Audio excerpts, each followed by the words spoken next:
नमस्कार, मी राहुल कुलकर्णी. वर्ष 2024 मध्ये आपण पॉडकास्टची एक नवीन सिरीज सुरू करत आहोत. मला माहिती आहे की भारत आणि जगभरामध्ये सुद्धा वेगवेगळ्या देशामध्ये आणि महत्त्वाच्या देशामध्ये निवडणुका होणार आहेत आणि अशा वेळेला एक पॉडकास्ट की जी फक्त राजकीय विषयालाच नाही तर वेगवेगळ्या विषयांना वाहिलेली असेल असे आम्ही पॉडकास्ट सुरू करतो. आणि त्याच्या पहिल्याच भागामध्ये आपल्यासोबत काशीनाथ देवधर असणार आहेत की जे पुण्यातील armament research and development establishment म्हणजे ARDE समूह संचालक म्हणून ते निवृत्त झालेले आहेत. त्यांचं मूळ गाव पंढरपूर आहे, साताराचा त्यांचा जन्म आहे. म्हणजे कायमच जो दुष्काळी पट्टा आहे अशा भागातनं येऊन पुण्यात इतकं मोठं त्यांनी काम केलं आहे की ज्यांना ह्या देशामध्ये एक महत्त्वाचं गन डेव्हलप करण्याचं महत्त्वाचं काम त्यांनी केलेलं आहे. त्या पिनाका नावाचा पुरस्कारसुद्धा मिळालेला आहे. त्यांच्याबरोबर आम्ही जो हा संवाद साधलेला आहे तो मला माहिती आहे की मराठी प्रेक्षकांना आजपर्यंत थोडासा अज्ञात असलेला विषय सखोलपणे कळायला मदत होईल. कारण हा इतका मोठा विषय आहे, देशाची संरक्षण सिद्धता, DRDOचं काम, तर तो विषय आम्ही प्राथमिक पातळीवरती सरांबरोबर चर्चेला घेतलेला आहे. त्यांचे विशेषतः APJ अब्दुल कलाम ह्या देशाचे माजी राष्ट्रपती, थोर नागरिक या देशाचे, त्यांच्या वैयक्तिक कामाच्या अनुषंगाने आलेला जो अनुभव आहे तोही, APJ अब्दुल कलाम किती मोठे व्यक्ती होते आणि देवधर सरांनी त्यांच्याबरोबर मिळून किती छान असं काम या देशाच्या संरक्षण सिद्धतेमध्ये पार पडलेलं आहे, ते सगळं समजून घेणार आहोत. मला खात्री आहे की ह्या पॉडकास्टनंतर तुम्हाला जर काही प्रश्न पडले असतील आणि पडणारच आहेत तर ते तुम्ही या व्हिडिओच्या कमेंट बॉक्समध्ये जरूर टाका. सर, तुमचं स्वागत आहे माझं.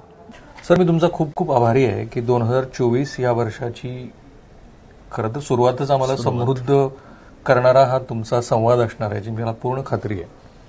थोडंसं नकारात्मक अगदी सुरुवात करूया, कारण वर्ष जरी हे नवीन असलं आणि जानेवारीतच असलो तरी DRDO बद्दल एक नकारात्मक चर्चा असते ज्याची तुम्हाला पूर्ण कल्पना आहे. काय झालं की 2012 मध्ये CAG ने एक रिपोर्ट दिला आणि CAG असं म्हणाले की पुण्याची जी संस्था DRDO आहे ज्याच्याची तुम्ही संबंधित आहात त्यांना जवळपास 55 प्रकल्प मिळालेले होते. त्यातले 13च प्रकल्प त्यांनी पूर्ण केले. आणि मग त्याच्यात वेगवेगळे मुद्दे त्यांनी मांडले की मुळात मिलिटरी एस्टॅब्लिशमेंट आणि DRDO ह्यांचं एकमेकाशी अजिबात कोऑर्डिनेशन नव्हतं. मार्केटची डिमांड वेगळी होती आणि तुम्ही जे काही त्यांना देत होतात ते पूर्ण वेगळं होतं. तर 2012 ते 2023 दोन वर्ष झाली तुम्हाला रिटायर, काही फरक पडलाय परिस्थितीमध्ये? फरक पडलेला आहे निश्चितच. म्हणजे मी याच्याकडे असं बघतो की पूर्वीच्या वेळेला डिमांड फुलफिल होत नव्हत्या असं जे त्या रिपोर्टमध्ये म्हणलंय की एवढे प्रोजेक्ट आहेत किंवा हे. तर माझा अनुभव असा आहे की आपण प्रत्येक वेळेला फायर फायटिंग मोडमध्ये काम करत होतो. म्हणजे ज्या वेळेला गरज पडली की तुम्ही काम करायला घ्या, प्रोजेक्ट घ्या आणि द्या. उद्या आपण जे मराठीत म्हणतो की तहान लागली की विहीर खाणं, तर तसं जमत नसतं. R&D हा प्रोसेस आहे. रिसर्च हा कंटिन्युअस तुमचा चालू राहायला पाहिजे. म्हणजे 1982 साली मी DRDO मध्ये जे जॉईन झालो, ज्या पोस्टवर अपॉइंटमेंट झाली माझी, ती भारताची गन सिस्टीम किंवा तोफ यंत्रणा कशी असावी ही जी डिझाईन करणारी टीम होती त्यातला एक सदस्य म्हणून माझी नियुक्ती झाली. बरोबर. पण 4 वर्ष आम्ही त्याच्यावर कामही केलं. जे आपण 155 मिलीमीटर व्यासाच्या तोफेबद्दल बरंच ऐकतो, त्याच्यावरती आम्ही काम केलं. नो डाऊट आपल्या देशामध्ये त्यावेळेला तेवढं परिस्थिती नव्हती, ज्ञान नव्हतं, रिसोर्सेस नव्हते किंवा या सगळ्या गोष्टीचं कमी असून सुद्धा काम चालू होतं. नाही, मला त्याबद्दल फार सविस्तर बोलायचंय, पण आधी मला हा मुद्दा जरा पूर्ण करू दे. ते 55 प्रोजेक्ट पैकी audit has pointed out lack of coordination between the laboratory and the arm forces and mentions that both the laboratory and the armed forces are parts of the Ministry of Defense and yet there is no authority to reconcile their differences. पुढे असं झालं की the autonomous functioning of these organizations was responsible for the slow progress of these projects according to the audit. काय झालं की DRDO कडे ते एक पांढरा हत्ती आहेत अशा नकारात्मक भावनेनं फार बघितलं गेलं. मी त्याचाच ते सांगायचा प्रयत्न करतोय. एक उदाहरण घेतलं की आपल्याला लक्षात येईल. बर. की 155 मिलीमीटर व्यासाची तोफ आपल्या आर्मीला पाहिजे. त्याच्यासाठी काम चालू झालं. काम चालू झाल्यानंतर आत्ताची गरज म्हणून आर्मीने स्वीडनकडनं जे बोफोर्स गन म्हणतो आपण 410 गन विकत घेतल्या. 410 विकत घेतल्या, गरज आहे त्यांचा तो अधिकार आहे किंवा त्यांनी घेतल्या. पण पुढच्या काळात काय झालं की त्या गन घेतल्या तर आम्हाला आता गनची गरज नाही, 410 गन घेऊन झालेले आहेत, त्यामुळे देर इज नो रिक्वायरमेंट म्हणून आमचं काम बंद करून टाकलं. आणि जो गेन आला होता, एक मोमेंटम घ्यायला सुरुवात केली होती असं, तर त्यांनी सांगितलं की आता हा प्रोजेक्टची काही गरज नाही आम्हाला, कारण आम्ही त्या ऑलरेडी एक्वायर केलेल्या आहेत. पण R&D ही अशासाठी लागते की 25 वर्षानंतर तुम्हाला काय पाहिजे, तर एक सायकल असते, 3 वर्ष, 5 वर्ष, 10 वर्ष अशी तिची सायकल आहे. तर ते बोफोर्स नंतर आता आम्हाला तोफा नकोत म्हणून प्रोजेक्ट बंद केला आणि DRDOकडे तोफाचा प्रोजेक्टच नाही. 2014 मध्ये गव्हर्नमेंटने मग तो प्रोजेक्ट तुम्ही काही करू शकता का, कारण आता त्या काळात 85 मध्ये घेतलेल्या तोफा आता आउटडेट व्हायला लागलेल्या आहेत, त्याच्यापेक्षा पुढच्या आल्या पाहिजेत, असं काम करून 2009 पासून आम्ही काम केलं आणि 2014 साली मग त्याचं पुढं काम झालं. आणि मग आत्ता आपल्याला लक्षात येतं की काम चालू झाल्यानंतर 2014 पासून ते काम चालू झालं. एटॅक्स नावाची तोफ आपण अशी विकसित केली की जी ह्याच्यापेक्षा जगाच्या तुलनेमध्ये सगळ्यात जास्ती, म्हणजे 48.135 किलोमीटर रेंज असणारी मोठी 155 मिलीमीटर व्यासाची तोफ आपण विकसित केली. आणि 19 नोव्हेंबर 2022 तुम्ही बातमी वाचली असेल की पुण्यातल्या भारत फोर्ज नावाच्या कंपनीला $155.5 मिलियन एक्सपोर्ट ऑर्डर मिळाली. ग्रेट. म्हणजे 85-86 साली जेव्हा बोफोर्स तोफा आपण आणल्या होत्या त्यावेळेला भारत हा जगातला सगळ्यात जास्ती तोफा इम्पोर्ट करणारा देश होता. आज हे अचानक झालं का, तर अचानक नाही झालं. पण माझा अनुभव असं सांगतो की ही जी मधली 25 वर्ष जर आम्हाला काम करू दिलं असतं, ठीक आहे गरज आहे म्हणून परदेशातनं आणल्या बोफोर्स तोफा, पण आमचं काम बंद नसतं केलं तर आज आपण जगाला तोफा देणारे म्हणून सिद्ध झालो असतो असं मला वाटतं. पण मग 25 वर्ष हा जो खंड मिळाला तो राजकीय आरोप झाला, एक भ्रष्टाचाराचा आरोप झाला, त्याच्यामुळे मग कसं आहे, राजकीय आरोप हा वेगळा भाग आहे. म्हणजे त्याच्यामुळे तुमचं काम DRDOचं थांबलं असं झालं? नाही, तसं नाही. पण तो प्रोजेक्टच दिला नाही आम्हाला, नंतर दिला गव्हर्नमेंटने, कारण त्यांनी आर्मीने सांगितलं की why you are wasting time, we have already enough guns. पण R&D ही गोष्ट अशी आहे, मी हेच सांगायचा प्रयत्न करतो, R&D ही गोष्ट अशी आहे की तुम्ही लास्ट मिनिटला मला उद्या पाहिजे ना आज तुम्ही मला विचारता तुमच्याकडे हे आहे का, तर ते काही असं शोध लावणं हे काही अशी साधी गोष्ट नाही. तर ती कंटिन्युअस जर ठेवली असती आमची प्रोसेस तर आम्ही त्या तोफा करू शकलो असतो. हे एक उदाहरण अशासाठी दिलं की याच पद्धतीने कायमस्वरूपी फायर फायटिंग मोडवरती तुम्ही ठेवलं. बरं, आता सांगितलं की नको, आज आता ही तोफ आम्हाला नकोय, मग उद्या सांगता की आम्हाला, म्हणजे आता दुसरं एक उदाहरण सांगतो की ह्यात आहे का नाही माहित नाही, पण विमान विरोधी तोफ, भारताची विमान विरोधी तोफ आहे, योगायोगाने मी त्याच्यावर काम केलेलं आहे. विमान विरोधी तोफेचं पहिल्यांदा त्यांनी सांगितलं कॅलिबर 30 mm पाहिजे. मग ते सगळं आम्ही करत आणलो.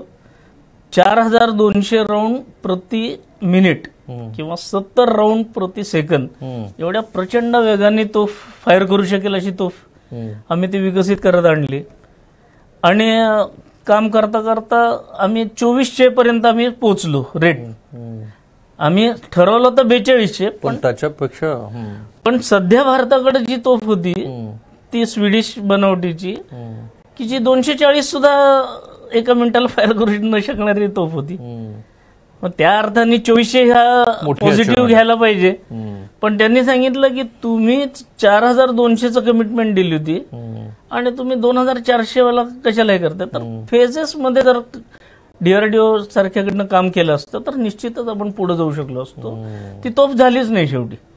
आणि मग त्यांनी सांगितलं की नाही 30 mm कॅलिबरच्या ऐवजी आपण 40 mm कॅलिबर करू.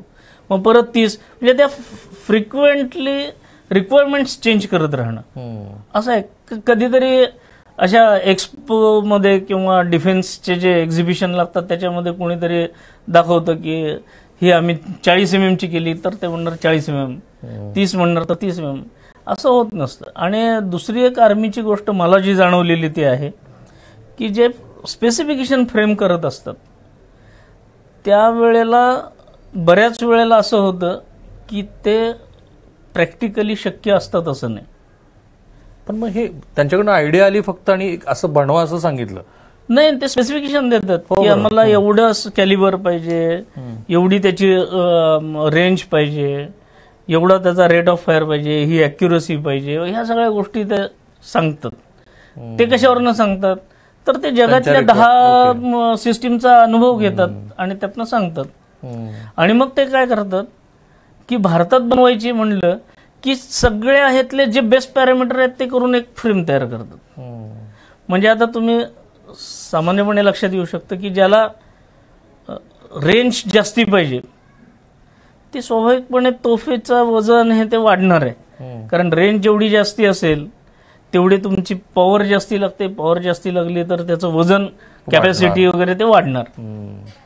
तर ते होणार नाही, जगामध्ये ही गन आहे ना ती कमी वजनाची पण त्याची रेंज 8 किलोमीटर असते, तुम्हाला 20 किलोमीटर रेंज पाहिजे. म्हणजे समजा 6 वेगवेगळ्या देशांच्या तोफा आहेत, त्याचं कंपॅरिझन केली तर एकाची जास्तीत जास्त चांगली रेंज कोणाची त्याची रेंज करा, याचं वजन कमीत कमी येते ठेवा, असं करून ती तोफ कशी बनेल. असा तर हा मुद्दा मला जो जाणवलेला तो आहे. मी काय अथॉराइज डिफेन्सचा माणूस आहे किंवा ते सांगतोय असं नाही, पण माझा अनुभव असा आहे की जर काम करू दिलं तर वंडर्स करतो आपण. डॉक्टर कलामांना आणलं आणि डॉक्टर कलामांच्या नेतृत्वामध्ये आपण काम केलं तर एक काळ असा होता की भारत कायम क्षेपणास्त्र आयात करत होता. आज आपण अशा स्थितीत आहोत की जगातलं कुठल्याही पद्धतीचं क्षेपणास्त्र जे जगात चालू शकतं ते आपण करू शकतो. एवढं तंत्रज्ञान आपल्याकडे विकसित झालं. तुम्ही आता बोफोर्सचा विषय काढलाय म्हणून कारगिल हे बोफोर्समुळेच जिंकलं असं म्हटलं जातं. तुमचं बोफोर्स बद्दलचं काय मत होतं? म्हणजे आरोप झाले बोफोर्स हा मी मगाशी सांगितलं तसं की राजकीय आरोप किंवा भ्रष्टाचार किंवा हे मला माहित नाही, पण टेक्नॉलॉजी आणि ह्याबद्दल बोफोर्स ही चांगली गन होती, त्याचा उपयोग झाला हे निश्चितच आहे. कारगिलच्या युद्धामध्ये आपण ती वापरली पण त्याच्यापेक्षा चांगली गन होती ती घेतली असती तर ती चांगली परफॉर्मन्स दिला असता. म्हणजे त्याच्यामुळं हा भाग वेगळा आहे असं वाटत नाही मला. तुमच्या कामाचं विस्तृत महाराष्ट्रातल्या प्रेक्षकांना सांगायचंच आहे, पण एक 3 शब्द जर आपल्या प्रेक्षकांना आपण सांगूया. सॉफ्टवेअर, हार्डवेअर आणि इंडिजिनियसनेस. कारण ह्या सगळ्यांशी विदेशी पॉलिसीचा बराच संबंध आहे म्हणून. So what is it? I mean software, hardware आणि इंडिजिनियसनेस. सॉफ्टवेअर हा जो भाग आहे तो प्रत्येक अपग्रेडेशनमध्ये किंवा ह्याच्यामध्ये जी एक कॉम्प्युटरची उत्क्रांती होत गेली आणि एक आता नुसतं सॉफ्टवेअर पर्यंत थांबलेलं नाही तर आर्टिफिशियल इंटेलिजन्स सुद्धा त्याच्यामध्ये इंटिग्रेट झालेलं आहे. त्यामुळं कॉम्प्युटेशनल बॅटलफील्ड आहे, त्याचा कॉम्प्युटरचा उपयोग करून तुम्हाला बऱ्याच गोष्टी करता येतात. म्हणजे आकाश नावाचं मिसाईल आपण विकसित केलं. त्या मिसाईल कशासाठी आहे तर ते जमिनीवरनं फायर करायचं, आकाशामधलं जे टार्गेट असेल ते मारायचं. राजेंद्र नावाचं रडार आपण त्याच्याशी इंटिग्रेट केलं, तेही भारतीय. एका वेळेला 120 टार्गेट तुम्ही लोकेट करता, त्याच्यावरती नजर ठेवता. आणि मग इथं सॉफ्टवेअरचा भाग येतो की त्यातलं सगळ्यात धोकादायक कुठलं आहे हे सॉफ्टवेअर आपल्याला सांगतं. कारण जो सगळ्यात धोकादायक आहे त्याला पहिल्यांदा अटॅक करून संपवायचा. अशा 120 पैकी 10 टॉप प्रायोरिटीचे जे आहेत त्याच्यावरती पहिल्यांदा अटॅक करणं आणि सायमल्टेनियसली बाकीच्यावरती नजर ठेवणं हे काम सॉफ्टवेअरमुळे सोपं झालं. त्यामुळे सॉफ्टवेअरचा परफॉर्मन्सचा बॅटलफील्डमध्ये खूप मोठ्या प्रमाणावरती उपयोग एक इंटिग्रेशनच्या स्वरूपामध्ये होऊ शकतो. म्हणजे आपल्याकडं किती प्रकारचे वेपन्स आहेत, मग कुठल्या टार्गेट नष्ट करायला कुठलं वेपन जास्ती योग्य, ऑप्टिमम युटिलायझेशन कुठलं आहे. नाहीतर आता मी समजा म्हणलं की माझ्याकडे अग्नि मिसाईल आहे आणि एक किरकोळ कुठला तरी एखादा रणगाडा रणगाडा शत्रूचा आहे त्याच्यासाठी मी अग्नि मिसाईल नाही ना वापरू शकत. म्हणजे अप्रोप्रिएट टेक्नॉलॉजीचं किंवा अप्रोप्रिएट वेपन अप्रोप्रिएट टार्गेटसाठी याच्यासाठी मिक्स ऑफ टार्गेट्स आणि मिक्स ऑफ वेपन सिस्टीम्स अशा आहेत. तर टार्गेट काय आहे, त्याला योग्य पद्धतीने आणि जवळचा कुठलं वेपन सिस्टीम त्याच्यावर अटॅक करू शकते, हे सगळं सॉफ्टवेअर बॅटलफील्ड मॅनेजमेंटमध्ये सॉफ्टवेअर असतं. आणि ते सॉफ्टवेअर आपल्याला सांगतं की इथं असं असं रणगाड्याचं टार्गेट आहे, याला हे जवळचं अँटी टँक मिसाईल आहे किंवा अँटी टँक वेपन आहे, ते तुम्ही वापरा. हे सॉफ्टवेअरचा फायदा. म्हणजे आता तुम्हाला एक 40 वर्षापूर्वी बघितलं तर रेल्वेची तिकीट तुम्हाला विंडोवरती जाऊन काढावी लागत होती. आज सॉफ्टवेअर आणि नेटवर्कमुळे तुम्ही कुठल्याही ठिकाणून कुठूनही जायचं तिकीट बुक करू शकता. तसाच फायदा हा बॅटलफील्ड मॅनेजमेंटमध्ये आपण वापरतो. पण मग हे सगळं इंडिजिनस किती आहे? हे सगळं इंडिजिनस किती आहे? आपण जे काही बनवतो ते इंडिजिनस आहे का? बहुतेक बऱ्याचशा गोष्टी इंडिजिनस आहेत. कारण आपल्यावर नेहमी आरोप होत आलेले आहेत, ऍटम असू देत किंवा तुमचं मिसाईल असू देत, हे इंडिजिनस नाहीये, कुठेतरी असेंबल केलं, कोणीतरी दिलं आणि ते आपण आपल्या नावावरती केलं. नाही, आता उदाहरणार्थ सॉफ्टवेअरचा जी चर्चा करतोय आपण आतापर्यंत, ते सॉफ्टवेअरमध्ये भारताचा वरचष्मा हा पहिल्यापासून आहे. नुसतं म्हणजे डिफेन्समध्ये म्हणतोय असं नाही, तर कुठेही आपल्याकडनं सॉफ्टवेअर म्हणजे सॉफ्टवेअर हे शेवटी बुद्धीशी निगडीत आहे आणि भारताची जी इन्कम आणि हे सुद्धा आहे ते सुद्धा त्याच्याशीच निगडीत आहे. आणि त्यामुळं सॉफ्टवेअर मधले इंजिनियर्स असतील किंवा सॉफ्टवेअर मधले काम करणारे असतील, हे सगळे लोक भारतातले बरेचसे म्हणजे एक उदाहरण म्हणून सांगतो की हा त्या DRDOशी काही संबंधित नाही, पण अमेरिकेचा जो एअरफोर्स आहे, रॉयल एअरफोर्स, त्याचं जे सगळं कामकाज चालतं आणि हे तर त्यांच्या वेबसाईटवर लिहिलेलं आहे की it works on Narendra Karmarkar's algorithm. Okay. आता हु इज नरेंद्र करमरकर? हा एक भारतीय वैज्ञानिक गणिती आहे. त्यांनी ते सॉफ्टवेअर त्यांच्यासाठी काम केलं. तो परदेशात गेला, कामासाठी काम केलं आणि या सायंटिस्टच्या सगळे बौद्धिक गोष्टी त्यांनी घेतल्या आणि अमेरिकेसारख्या देशांनी ते हे केलं. पण अमेरिकेतनी जरी भारतीयांनी बनवलेलं सॉफ्टवेअर होतं तरी ते भारताला द्यायला तयार नाहीत, विकायला तयार नाहीत. त्यामुळे नाही हे सिक्रेट आहे, आमचं आहे. म्हणजे एका भारतीयांनी बनवलेलं सॉफ्टवेअर वापरतायत, त्याच्यासाठी त्यांना पैसे दिले असतील त्या ह्याच्यात, पण ते भारताला सुद्धा द्यायला तयार नाही. अशा ह्याच्यामध्ये आपल्याला असं म्हणायचं की कल्पना कुठेतरी सगळ्या भारतीयांचं हे वर्चस्व आहे सगळीकडे. असं हो, म्हणजे सॉफ्टवेअर इंडस्ट्रीमध्ये सुद्धा तुम्ही सिलिकॉन व्हॅलीमध्ये बघा, सॉफ्टवेअरच्या ह्याच्यामध्ये बघा, सगळे कदाचित भारतातले ज्या सगळ्या परदेशी कंपन्या पैसे ओढतात पण त्यांचे सोर्स बघितले तर भारतीय आहेत. 60% भारतीय दिसतील, 70% भारतीय दिसतील, असं सगळं आहे. त्यामुळे सॉफ्टवेअर हा जो तुमचा विषय आणि हे जसं सगळ्याच इंडस्ट्रीमध्ये आहे सॉफ्टवेअरमध्ये, तसं डिफेन्समध्ये सुद्धा भारतीय स्वतःचे बनवतात आणि करतात. त्याच्यासाठी ACCC चा जो शक्ती नावाचा जे आहे ते बॅटलफील्ड मॅनेजमेंट वगैरे हा भाग आहे. हार्डवेअर बद्दल मी विचारलं, त्याचं कारण आहे थोडं स्पेसिफिक विचारलं. युक्रेन आणि रशिया हे कॉन्फ्लिक्ट सुरू झाल्यानंतर सगळ्या जगानं, विशेषतः वेस्टर्न नेशन्सनी रशियावरती खूप सारी बंधनं घातली, परंतु त्यांनी भारताला वगळलं. त्याचं कारण असं सांगितलं जातं की भारत आणि रशिया हे जे संरक्षण विषयक करार आहेत ते करार हे आत्ताचे नाहीत, गेली 3-4 दशकं आपण आपल्या आणि रशिया पहिल्यापासून. आता अमेरिकेला आपली ही अडचण लक्षात आली की जर सडनली भारताला सुद्धा त्या बॉक्समध्ये आपण टाकलं तर भारताची अडचण आहे की सगळं हार्डवेअर तर रशियन आहे, करायचं काय? ही गोष्ट खरी आहे की पहिल्यापासून आपण रशियन इक्विपमेंट्स वापरत आलेलो आहोत, हार्डवेअर वापरलेलं आहे. एवढंच काय, आपल्या स्वतःच्या जेव्हा युद्धनौका नव्हत्या, या 10 वर्षामध्ये आपण युद्धनौका हे ते आपल्या भारतात बनवायला सुरुवात केली. पण त्याच्या आधी सगळ्या युद्धनौका, अगदी विमानवाहू युद्धनौका INS विक्रांत जी पूर्वीची होती ती सुद्धा आपण अशी परदेशातनं विकत आणलेलीच होती, आयात केलेली होती. आत्ता 2 वर्षापूर्वी 3 सप्टेंबरला जी INS विक्रांत स्वदेशी बनवली, 76% कंटेंट त्यातला स्वदेशी आहे. ओके. आणि हे स्टील लागणारं जे आहे ते पूर्वी रशियाकडनं किंवा असं बाहेरच्या देशातनं घेत होतो आपण, कारण समुद्रामध्ये टिकणारं स्टील आपल्याकडे नव्हतं. मग ते तिथनं आणायचं आणि आपण ते स्वदेशी बनवायची तरी ते स्टील पाहिजे होतं.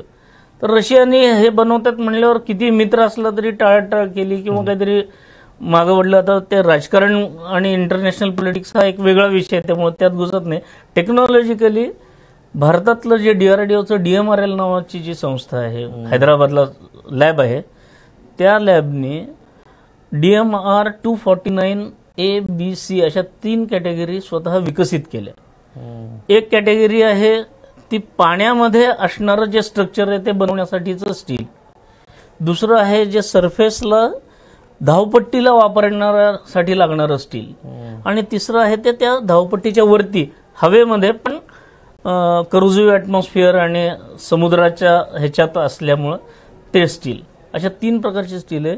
26,000 टन स्टील आपण ते वापरलं आणि जवळजवळ 14 मजली 15 मजली एक्झॅक्ट त्याचे स्पेसिफिकेशन तुम्हाला मिळतील, त्या आहेत. पण INS विक्रांत 1700 नौसैनिक राहू शकतील अशी आपण बनवली आणि राष्ट्रार्पण केलं. त्याच्या सर्व प्रकारच्या चाचण्या केल्या. 76%, 24% सुद्धा हळूहळू आपण वाढवून आपल्या स्वतःची विमानं वापरू किंवा हे. आता त्या 24% काय आहे, त्यातले जे त्याच्यावरती येणारी जी विमानं आहेत किंवा हे आहेत ती आता परदेशी रशियन बनावटीची वगैरे आहेत.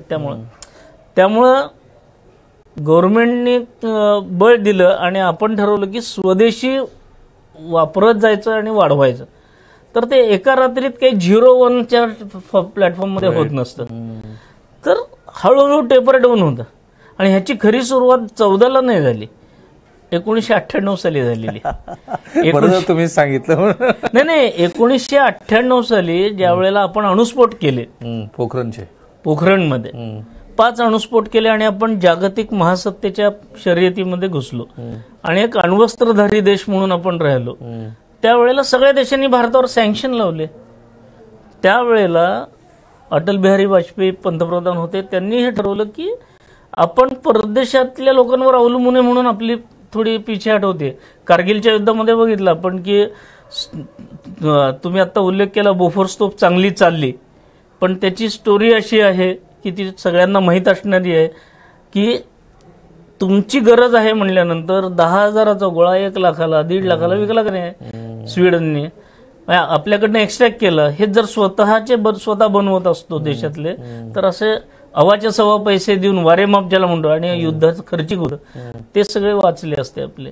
आणि तो संदेश त्यावेळेला डॉक्टर कलाम आमचे प्रमुख होते. त्यावेळेला त्यांनी हा संदेश वाजपेयींचा जो होता की स्वदेशी बनवा, तर त्यांनी DRDO मध्ये तर पहिल्यांदा सूत्र दिलं की सेल्फ रिलायंट कम से कम डिफेन्स सेक्टर में होना चाहिए.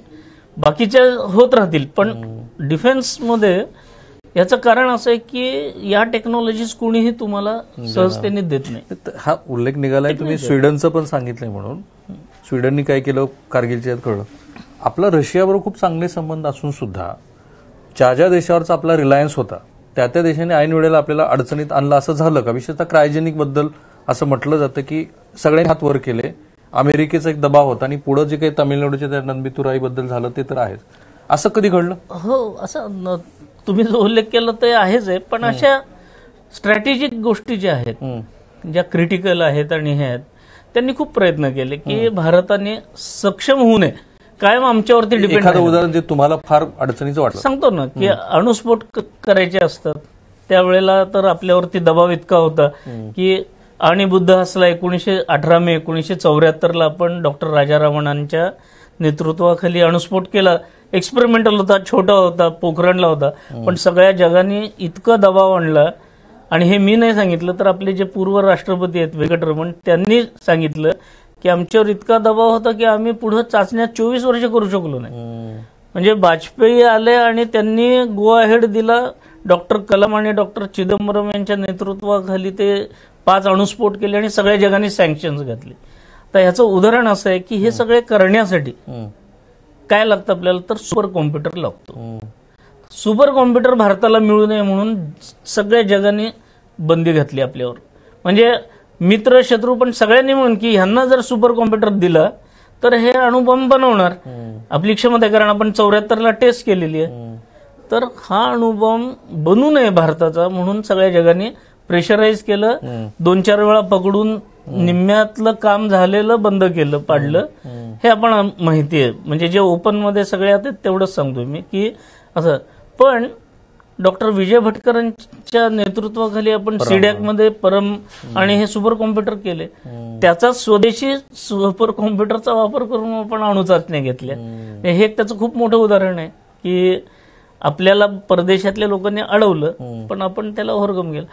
तोच विषय डॉक्टर माशेलकरांनी त्यावेळेला, ते DGCSIR होते, अणु चाचण्या झाल्या त्यावेळेला, आणि वाजपेयींनी त्यांना विचारलं सगळ्या शास्त्रज्ञांना बोलून की बाबा सगळ्या जगाने आपल्यावर सँक्शन्स लावलेले आहेत, बहुतेक सगळेजण, अमेरिका, रशिया, फ्रान्स वगैरे सगळे, कारण ह्या सगळ्यांचं एकमत आहे की भारत स्ट्रॉंग सशक्त नाही झाला पाहिजे. बाकी कोणी मित्र पक्ष आमचा तुमचा हे चालेल पण सशक्त नाही झाला पाहिजे याच्यामध्ये एकमत.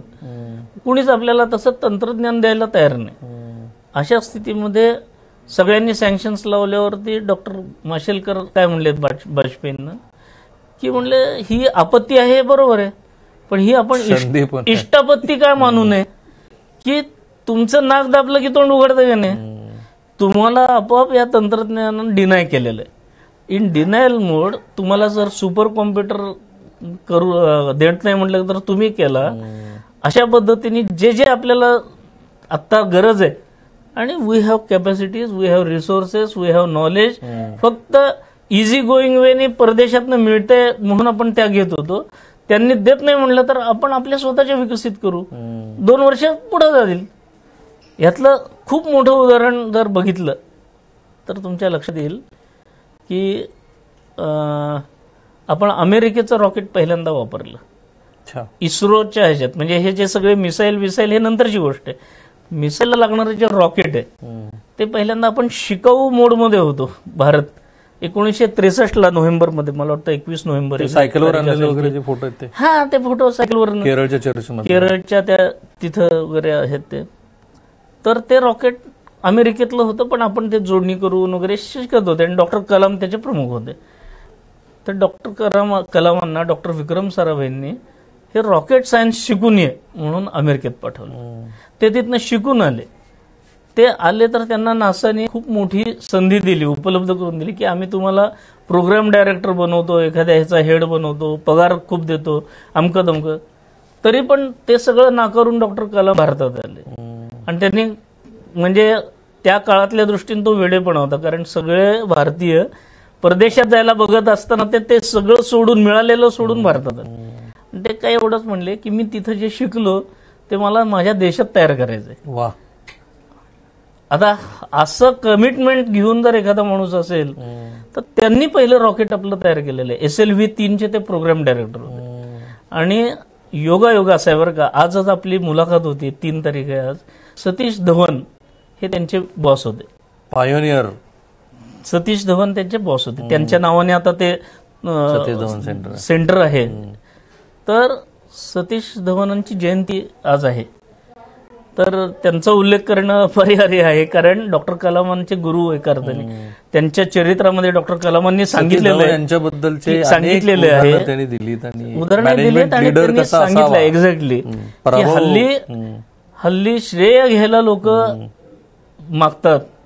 पण ते म्हणले माझे बॉस असे होते की ज्या वेळेला दोन्ही वेळेला फेल्युअर्स गेली त्यावेळेला त्यांनी मला मागं सरकलं, स्वतः मीडियाला फेस केलं. तुम्ही मीडियामध्ये इंटरेस्टिंग आहे तो आणि तो अनेक वेळेला बघायला पाहिजे, क्लिप पण आहे आणि उपलब्ध. त्याही पेक्षा कारगिल जेव्हा घडलं त्यावेळेला तुमचं आणि कलाम यांचे जे काही संवाद झालाय आणि जे धाडस तुम्ही केलं, एक वेपन तयार केले होते, त्याची कुठेही टेस्टिंग झालेली नव्हती. ते खरं तर महाराष्ट्रातल्या प्रेक्षकांना तो पूर्ण किस्सा सांगा की पंतप्रधानांचा फोन कसा आला, कलमांनी, एपीजीनी तुम्हाला काय सांगितलं आणि तुम्ही ते तसं धाडस कसं केलं, एंड रिझल्ट त्याचा काय झाला. ते मी वेगवेगळ्या प्रोजेक्टवरती जेव्हा काम करत होतो तर स्वाभाविकपणे आमच्या ऑफिसमध्ये वेगवेगळी वेपन सिस्टीम तयार करण्याचंच काम होतं. मग ते बोफोर्स घेतल्यामुळे जर तोफ बंद झाली तर मला दुसरीकडे विमान विरोधी तोफावर लावलं, ते बंद पडल्यावर दुसऱ्या तोफेवर लावलं. अशी वेगवेगळी कामं मी करत होतो. त्यामध्ये 1996ची घटना आहे की जनरल शंकरराय चौधरी त्यावेळचे सेना प्रमुख होते, हे ARD मध्ये आले होते. आणि त्यांना इंटेलिजंट कडनं रिपोर्ट काय मिळत होती की आपल्याला हाय अल्टिट्यूड मध्ये लढाई करावी लागणार आहे. ओके. कारण आपल्याला या ना त्या ह्याच्यात म्हणजे पाकिस्तानच्या 2 वर्ष आधी आपल्याला अंदाज होता की अंदाज होऊ शकतं हो, असं आपल्याला त्या ह्याच्यात लढाई करायची लागेल. आणि हाय अल्टिट्यूड माउंटेन वॉरफेअर मध्ये कमी वजनाचं वेपन हे प्रिफरेबल आहे. स्वाभाविकपणे आपण जाणतो की तिथं एखादी गोष्ट घेऊन जायची असेल, म्हणजे आता आम्ही पुण्याच्या जवळ सिंहगडला जातो त्यावेळेला बघतो की वजन घेऊन जाणं आणि कमी वजनाची गोष्ट घेऊन जाणं कसा फरक पडतो. तिथं तर 3 गोष्टी आहेत विपरीत. पहिली विपरीत गोष्ट हिमालयामध्ये असं आहे की मायनस टेम्परेचर खूप वेळा असतं. मायनस टेम्परेचर हा एक आहे, त्यामुळे तुम्हाला सगळे कपडे वगैरे असे इक्विप राहावे लागतात. दुसरं असं आहे की जसं आपण वरती जातो तशी हवा विरळ होत जाते. ऍक्लिमेटायझेशन आणि ऍक्लिमेटायझेशन ही प्रोसेस आहे, पण ऑक्सिजनचं प्रमाण जे पाहिजे तेवढं मिळत नाही. आणि त्यामुळे तुमच्या ऍक्टिव्हिटीवरती बंधनं येतातच. तुम्हाला स्लो ऍक्टिव्हिटी कराव्या लागतात. म्हणजे मी जेव्हा पहिल्यांदा लेहमध्ये गेलो होतो त्यावेळेला तिथं पहिलंच वाक्य वाचलं, लेहच्या विमानतळाच्या बाहेर पडलो, don't be gamma in a place of llama. या पद्धतीचं वाक्य. म्हणजे थांबा, ऍक्लिमेटाइज करायला पाहिजे, प्राणायाम आणि ह्याचा वापर करा. तुमची कितीही ताकद असेल, गामा म्हणजे त्यावेळेचा एक गामा म्हणून जो पैलवान होता त्या अर्थाने ते होतं. तर त्याची कल्पना आपल्याला तिथे युद्ध करावं लागणार आहे ही जनरल साहेबांना होती. मग त्यांनी आमची सगळी वेपन आणि डेमॉन्स्ट्रेशन हे ते झाल्यावर आमच्या डायरेक्टर जवळ काय सांगितलं की we want light weapon which can be fire from shoulder. Okay.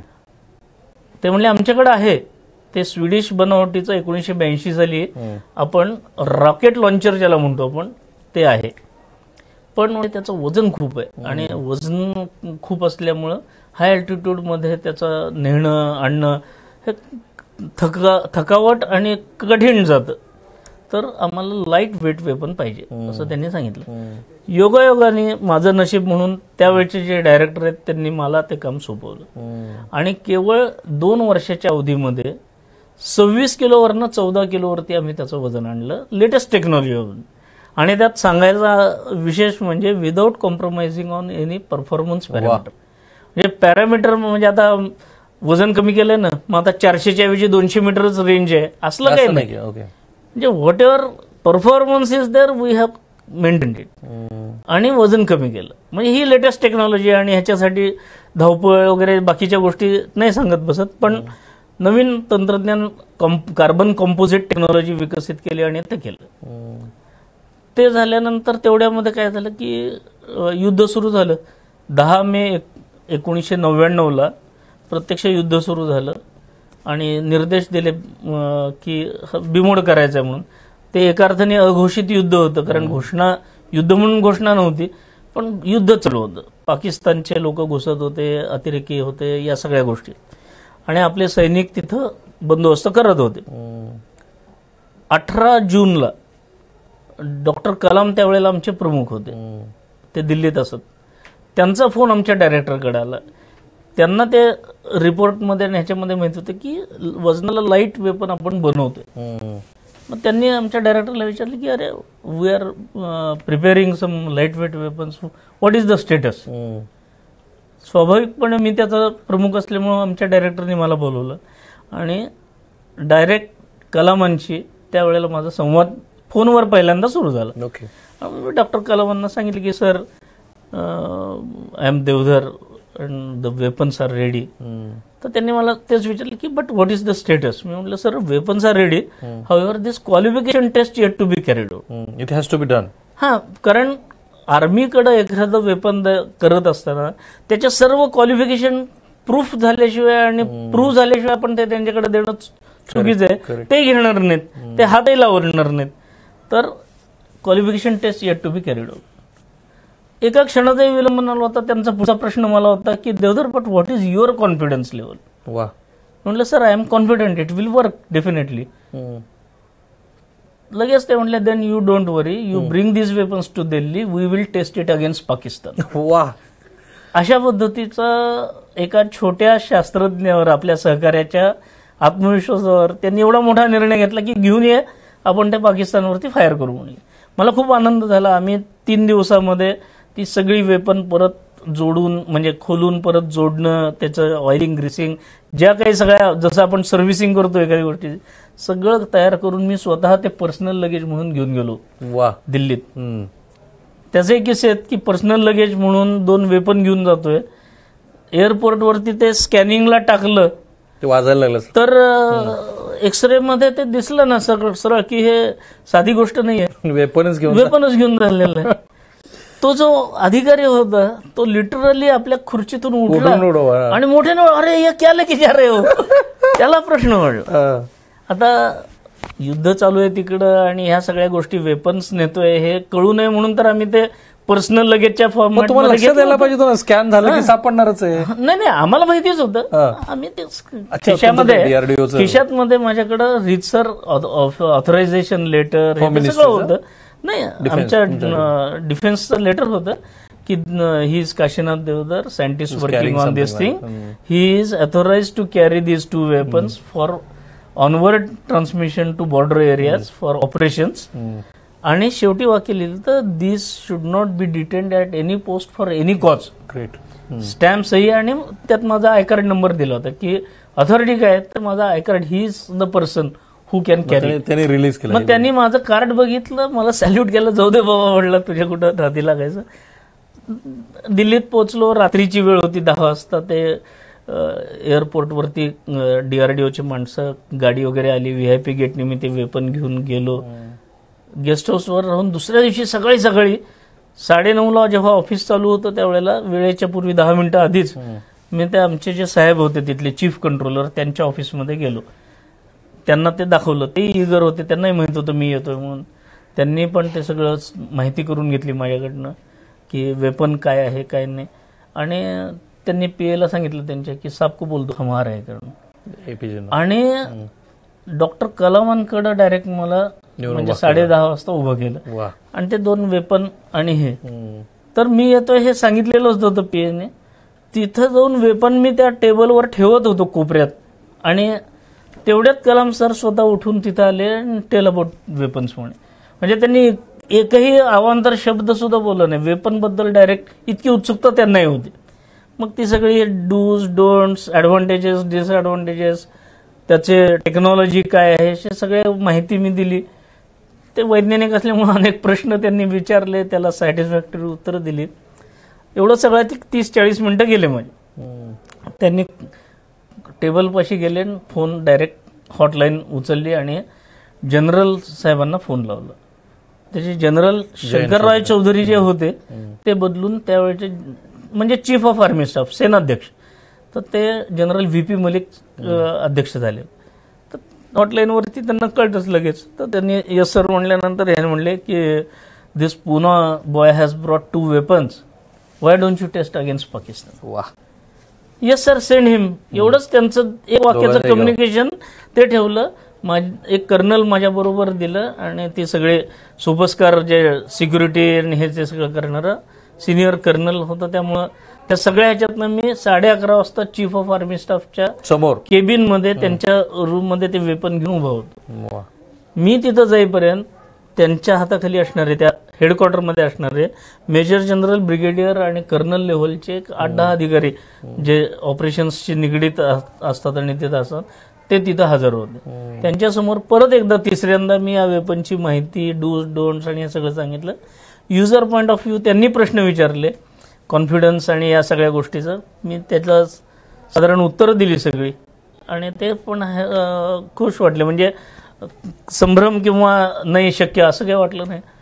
आणि त्यांनी मला म्हणले do one favour to me, you please hand over this weapons to army commander. मी म्हणलं येस सर, कारण चीफची ऑर्डर आहे म्हणल्यानंतर मी येस सर म्हणलं. त्यांनी माझ्या देखत हॉटलाईन उचलली आणि आर्मी कमांडरशी बोलायला सुरुवात केली की this Pune officer has brought 2 weapons, we have to test it against Pakistan. एकच वाक्य डॉक्टर कलामांनी ते सांगितलं नाही सांगितलं, पण मला फरक तेवढ्यातला असं जाणवलं की कलामनी रिक्वेस्ट केली की why don't you test it against Pakistan, because Kalam is not under chief, he cannot order to chief. म्हणजे हायरार्की आणि या ह्याच्यामध्ये पण चीफने आर्मी कमांडरला म्हटलं we have to test, he order, त्यांनी ते सांगितलं की we have to test it against Pakistan. हा मला एकच वाक्यातला दोन्हीतला भाग पण मला फार स्ट्राईक झाला. दुसरी गोष्ट, युद्ध पातळीवर काम असेल तर कसं होऊ शकतं हे मला भारतीय ह्याच्यात अनुभवायला मिळालं की युद्ध चालूच होतं. एक बाय चान्स मला त्यांनी तिथनं उचललं आणि दुपारी 3:30 पर्यंत मी उधमपूरला, जम्मूच्या पलीकडं 30 किलोमीटरवर उधमपूर आहे, तिथं जसं पुण्यामध्ये सदर्न कमांड आहे तसं नॉर्दर्न कमांड हे तिथं आहे, उत्तर कमांड. आणि तिथलं जे सगळं युद्धाचं जे हे होतं त्याचं एका अर्थाने ते हेडक्वार्टर होतं, तिथनं सगळ्या ऍक्टिव्हिटी चालत होत्या. तर त्या आर्मी कमांडरकडं मी जाऊन उभारलो. जनरल HM खन्ना म्हणून तिथं होते आणि बरेच अधिकारी पण ते डाऊन द लाईन जे असतात ते तिथं होते. बाकीच्या सगळ्यांची नावं काही आता मला लक्षात नाहीत, पण चीफ असल्यामुळे त्यांचं नाव लक्षात राहिलं. त्यांना मी सगळी माहिती दिली. ते म्हणले ठीक आहे, leave this weapons to us, we will test it. आणि मला तिथनं परत पाठवलं.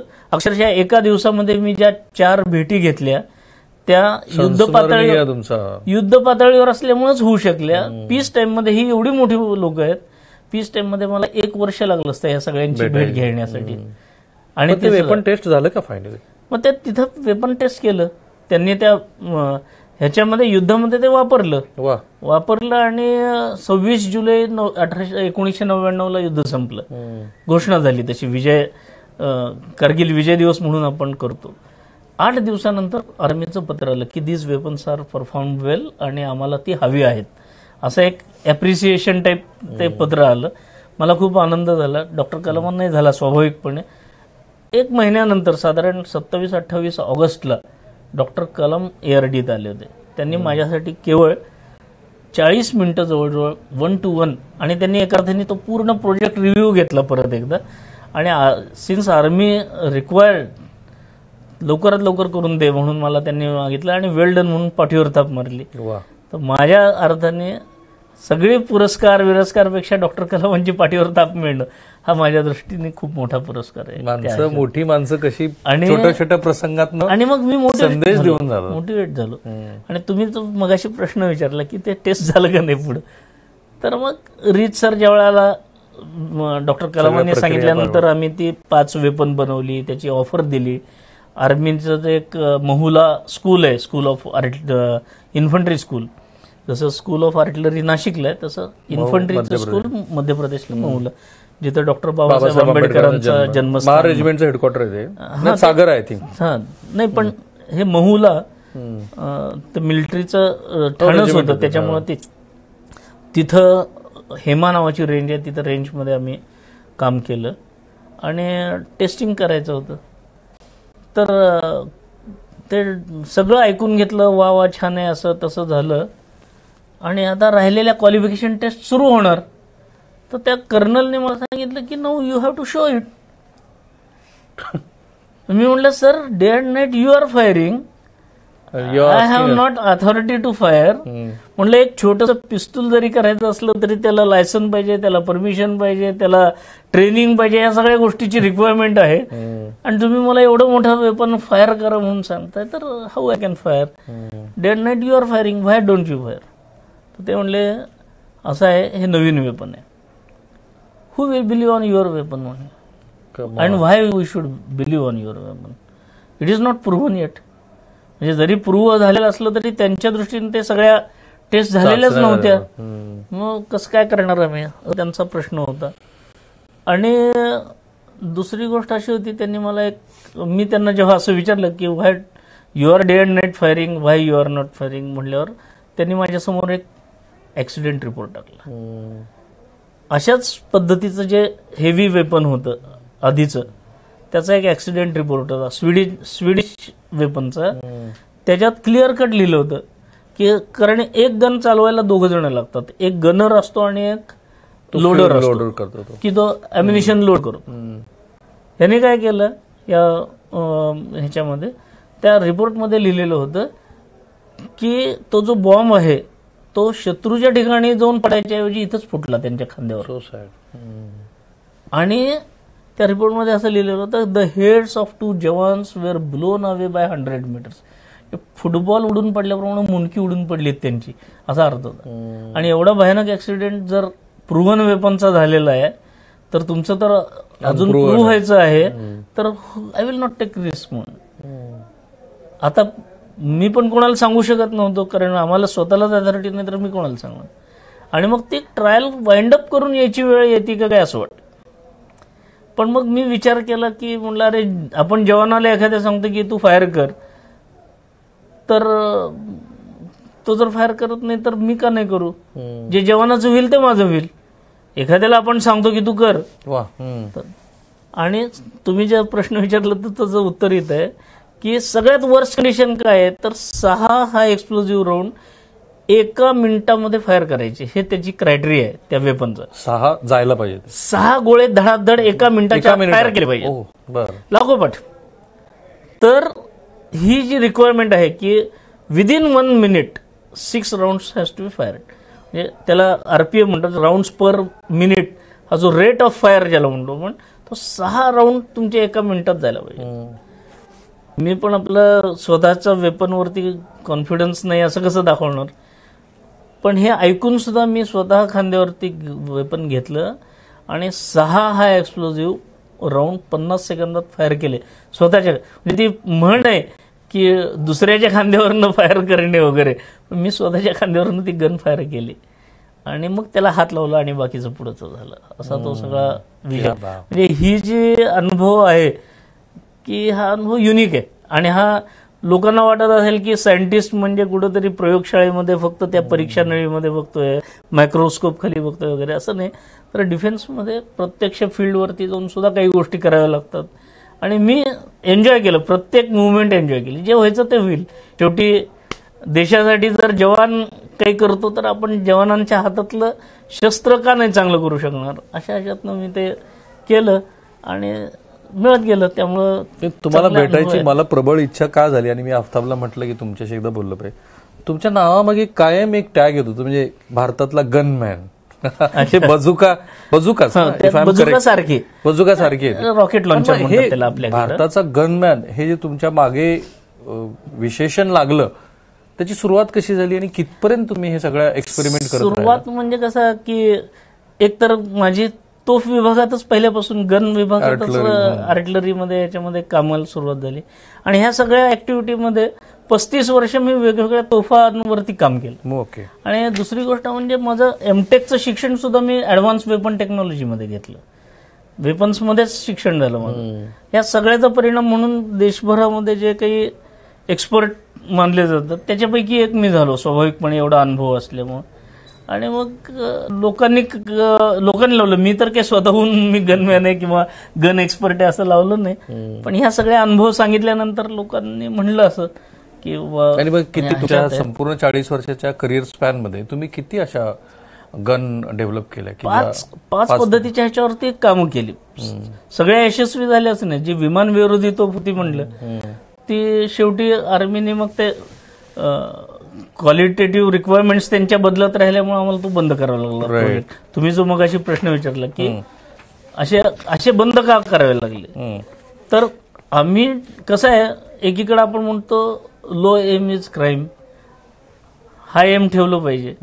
आणि आम्ही हाय एम ठेवून कामाला सुरुवात केली आणि थोडंसं टार्गेट मिस व्हायच्या आधी म्हणजे 4200 राऊंड्स पर मिनिटच्या ऐवजी 2400 राऊंड वर आलो. तरी सुद्धा ते दसपट आहे तुमच्या एक्झिस्टिंगच्या, हे लक्षात न घेता 4200च्या निम्म आहे म्हणून आमचं रिजेक्ट केलं आणि बंद केलं. दुसरी बाजू मला माहिती नाही त्यामुळे मी पण मी एक पत्रकार म्हणून सुद्धा सरांनी एक लेख लिहिलेला आहे. तो लेख जेव्हा वाचला ना तेव्हा मला फार आश्चर्य वाटलं की आपल्याला सुद्धा ह्याबद्दलची फारशी माहिती नाही सर. तुम्ही असं लिहिलंय, under the IGMDP 5 world class missiles were developed viz Prithvi, आकाश, त्रिशूल, नाग अँड अग्नी. सगळ्यात महत्वाची गोष्ट जी आत्ता प्रेक्षकांना पहिल्यांदा कदाचित कळेल तुमच्या माध्यमातून, after the successful development of this Indian missiles DRDO got technological foundation and full confidence to develop missile to meet the current challenges. On 27th March 2019, it precisely shot down the MacroSat-R satellite in the orbit at altitude of 300 km, which was revolving around the Earth with very high speed in the order of 7 to 10 kilometers, named as Mission Shakti. हे तर मला तुम्ही सांगाच हे mission शक्ती काय, पण त्याच्यापेक्षा पुढचा माझा प्रश्न असा आहे की आपण चांद्रयान लॉन्च केलेलं आहे, आपण मंगळाच्या दिशेनं काही चाललेलो आहोत, किंवा आपले सगळे सॅटेलाइटमध्ये आता भारत एक प्रॉमिनंट ताकद बनलेला आहे. बरोबर. तर हे सॅटेलाइट सुद्धा प्रोटेक्ट करण्याची क्षमता भारतानं मिळवलेली आहे. तर माझे 2 प्रश्न आहेत. हे मिशन शक्ती काय होतं, ते घडलं कसं, म्हणजे ऑर्बिटमध्ये अवकाशामध्ये जाऊन आपण ते डिस्ट्रॉय केलं, आणि हा जो दुसरा जो आपण सुपर पॉवर बनलेलो आहोत त्याला प्रोटेक्ट करण्याची क्षमता या देशामध्ये आली कशी? कसं आहे, संरक्षण म्हणलं की आपल्याला संपूर्ण स्वतःचं जे सार्वभौमत्व आहे देशाचं ते टिकवलं पाहिजे. जमिनीची सुरक्षा म्हणजे खरं म्हटलं तर इतका मोठा देश आहे की 32.88 लाख वर्ग किलोमीटर एवढी आपली जमीन आहे. 3200 किलोमीटर लांब, 2900 किलोमीटर रुंद असा प्रचंड मोठा याला खंडप्राय देश आहे. असे अनेक बारके बारके देश आपल्या ह्याच्यात बसू शकतील एवढा मोठा देश आहे. याची सुरक्षा करण्यासाठी आपल्याकडे 3 दल आहेत. एक दल आहे ती जमिनी सुरक्षा भूसेना बघते. प्रामुख्याने 15,200 किलोमीटरची सीमा आहे आपली, ती त्याचं रक्षण करणं. मग ती चीनच्या बरोबर कायम असू दे, बांगलादेशच्या बरोबर 4,000च्या आसपास आहे, पाकिस्तानच्या बरोबर साधारणपणे 4-4 हजार बहुतेक चीन, पाकिस्तान आणि बांगलादेश अशी आहे. तर ह्याचं रक्षण कायमस्वरूपी करावं लागतं. त्याचबरोबर 7,015 किलोमीटरचा जो सागरी किनारा आहे देशाला लाभलेला, तर सागरी हल्ले होऊ नयेत म्हणून त्याचं रक्षण करण्यासाठी नौसेना आहे. म्हणजे जसं कोस्ट गार्ड हे फक्त पेट्रोलिंग करतं, पण डीप सी मध्ये ऑपरेशन्स करून किंवा हे करून ते नौसेना करतं. आणि नौसेना, मी मगाशी तेच सांगत होतो की गेल्या 10 वर्षात आपण किमान 100च्या आसपास छोटे छोटे मोठे अशा सगळ्या क्लासेसचे युद्धनौका बनवलेले आहेत. म्हणजे अगदी नुकती बनवलेली INS इम्फाळ नावाची, INS गोदावरी आहे, INS हे असे वेगवेगळे आहेत. तर हे समुद्री सीमाचं झालं. तसं हवाई दल आहे आपलं, ते हवाई दल हवाई हल्लेपासून रक्षण करण्यासाठी आहे. पण हवेच्याही बाहेर, वातावरणाच्या बाहेर जे अवकाश आहे ते मगाशी मी सांगता सांगता अर्धवट राहिलो होतं की 63 साली आपण रॉकेट जे करत होतो, तर 21 जुलै 1969ला माणसाने पहिल्यांदा चंद्रावर पाऊल ठेवलं. अमेरिकन माणूस होता, नील आर्मस्ट्रॉंग. त्यावेळेला आमची स्थिती होती की सायकलवरनं आम्हाला रॉकेटचे पार्ट काहीच नव्हतं. आज अमेरिकेचे अनेक सॅटेलाइट आपण प्रक्षेपित करतो, स्थापित करतो आणि आपल्याकडे येतात, ज्या विश्वासाने अमेरिकेसारखे देश देतात. म्हणजे आपली विश्वासार्हता किती आहे, तर 1 जानेवारीला जे एक्सपोसॅट आपण लॉन्च केलं त्याच्यावरनं लक्षात येईल की 96-97% आपली विश्वासार्हता आहे. एखादी मिशन फेल गेली असेल 60 पैकी, त्या 58 हे C-58 होतं. तर असं सगळं असताना आपले सगळे ॲसेट, आपले सगळे सॅटेलाइट्सचे आहेत, ह्याचे आहेत, हे सगळे ॲसेट आपले अवकाशात आहेत. आणि आपल्या सुरक्षेच्या दृष्टीने कोणी हेरगिरी करणारा एखादा उपग्रह जर आपल्यावर नजर ठेवायला वापरला, की जे आपल्या ह्याच्यामध्ये वापरत होते, आपण जेव्हा अणुस्फोट केले त्यावेळेला त्याच्याच आधाराने ते आपल्यावर नजर ठेवून होते. म्हणजे अमेरिकेचं तर असं मत आहे की प्रत्येक स्क्वेअर मीटरवर काय चाललंय हे आम्हाला बसून भेटतं इथं. एवढं त्यांचं हेरगिरी किंवा हे लक्ष आहे. तर असं जर कोणी आमच्या सार्वभौमत्वावरती अधिकार दाखवणारं जर कोणी आलं, तर अवकाश क्षेत्रात सुद्धा आम्ही शक्ती आहोत हे जगाला दाखवण्याची गरज होती. साधारणपणे अमेरिका, रशिया ह्या मागच्या शतकामध्ये त्यांनी ते प्रूव्ह केलेलं आहे की तुम्ही आमच्या वाटे जाल तर आम्ही तुम्हाला अवकाशातनं सुद्धा काढून टाकू, खल्लास करू. 2008 मध्ये चीनने तो प्रयोग केला आणि तो यशस्वी झाला. आणि आता भारताला जर अवकाश शक्ती बनायचं असेल तर आपल्या मालमत्तेचं रक्षण करणारी यंत्रणा पाहिजे. म्हणून DRDOने 2008लाच सांगितलं होतं की आम्ही तयार आहोत. पण त्यावेळेला आपल्याला संधी मिळाली नाही, कारण हा आंतरराष्ट्रीय गोष्टीशी निगडीत असणारा विषय आहे. त्यावेळच्या सरकारने परवानगी न दिल्यामुळे ते केलं नव्हतं. पण 2016 मध्ये ती परवानगी मिळाली आणि 27 मार्चला आपण अशी एक चाचणी केली की एक मिसाईल या बालासूरच्या ठिकाणी जे कॉम्प्लेक्स आहे त्याचंही नाव आता doctor APJ Abdul Kalam system complex असंच दिलेलं टेस्टिंग. तर त्या टेस्ट रेंजवरनं एक मिसाईल फायर केलं. त्याचं ऑपरेशनचं नाव शक्ती असं दिलं होतं आणि 3 टप्प्याचं रॉकेट वापरून ते केलेलं आणि किल मेकॅनिझम अचूकतेने तो जो उपग्रह आहे, मग टार्गेट म्हणून काय केलं, भारतानेच सोडलेला जानेवारीमध्ये सोडला होता आणि मार्चमध्ये तो उडवला. आपलाच एक टार्गेट म्हणून सोडलेला उपग्रह एक्सपेरिमेंटच होता. मायक्रोसॅट R नाव होतं त्याचं. तो पूर्णपणे कार्यरत होता. जानेवारी ते हे तो पूर्ण कार्यरत असणारा ऍक्च्युअल वर्किंग असा असणारा टार्गेट म्हणून सोडला होता. पण हे जोपर्यंत टार्गेट केलं नाही तोपर्यंत कुणालाच कळलं नाही. काहीतरी मिलिटरीचं म्हणजे इस्रो इतकी गुप्तता बाळगली होती, इस्रोला सुद्धा हे माहित नाही की कशासाठी टाकलं. त्यांना फक्त डिफेन्सचा एवढंच माहित होतं. तो मिसाईल 300 किलोमीटरवरती तो मायक्रोसॅट R उपग्रह फिरतो, पृथ्वीची निरीक्षण करतो आणि लो ऑर्बिटमधनं त्याचं पूर्ण हेरगिरी करणाऱ्या टाईपचा जो त्या क्लासचा रिप्रेझेंट करणारा तो होता. आणि आपण जगाला हे दाखवून दिलं की बघा आता आम्ही आमचाच उपग्रह फायर करून पाडला. त्याचे तुकडे तुकडे गेले अक्षरशः. अच्छा.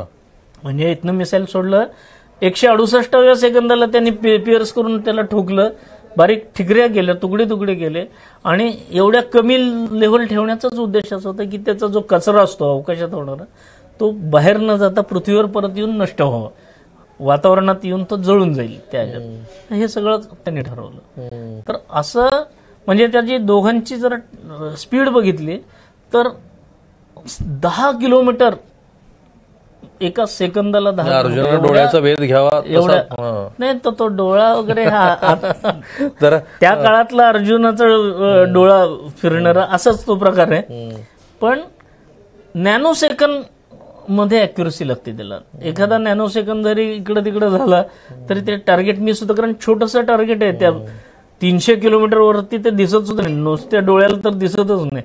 आपण हिट केलं, त्याला प्रॉपर हिट करून तुकडे गेले आणि ते सगळे 5-7 आठवड्यामध्ये मेजर हे सगळे सेटल डाऊन झाले आणि कुठलाच हे त्रासदायक असा राहिला नाही कचरा, कारण जगाला त्याची पण गरज असते.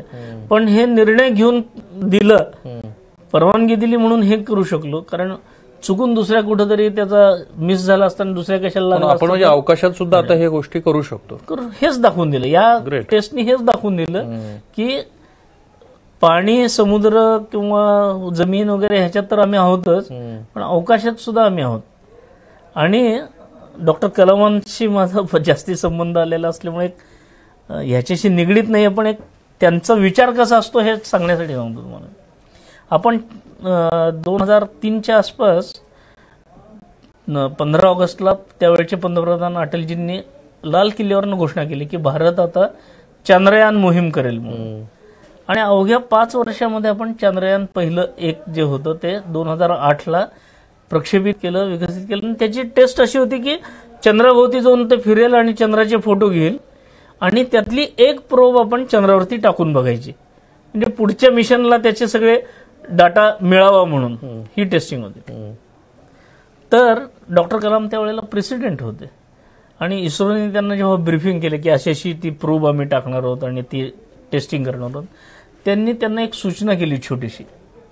डॉक्टर कलाम म्हणले की तुम्ही त्या प्रोबच्या सगळ्या बाजूला तिरंगा रंगवा म्हणले, कारण तो ज्या वेळेला चंद्रावरती जाऊन लँड होईल, पडेल, भले तो क्रॅश लँड होईल, त्यावेळेला तिरंगा चंद्रावरती फडकेल म्हणून.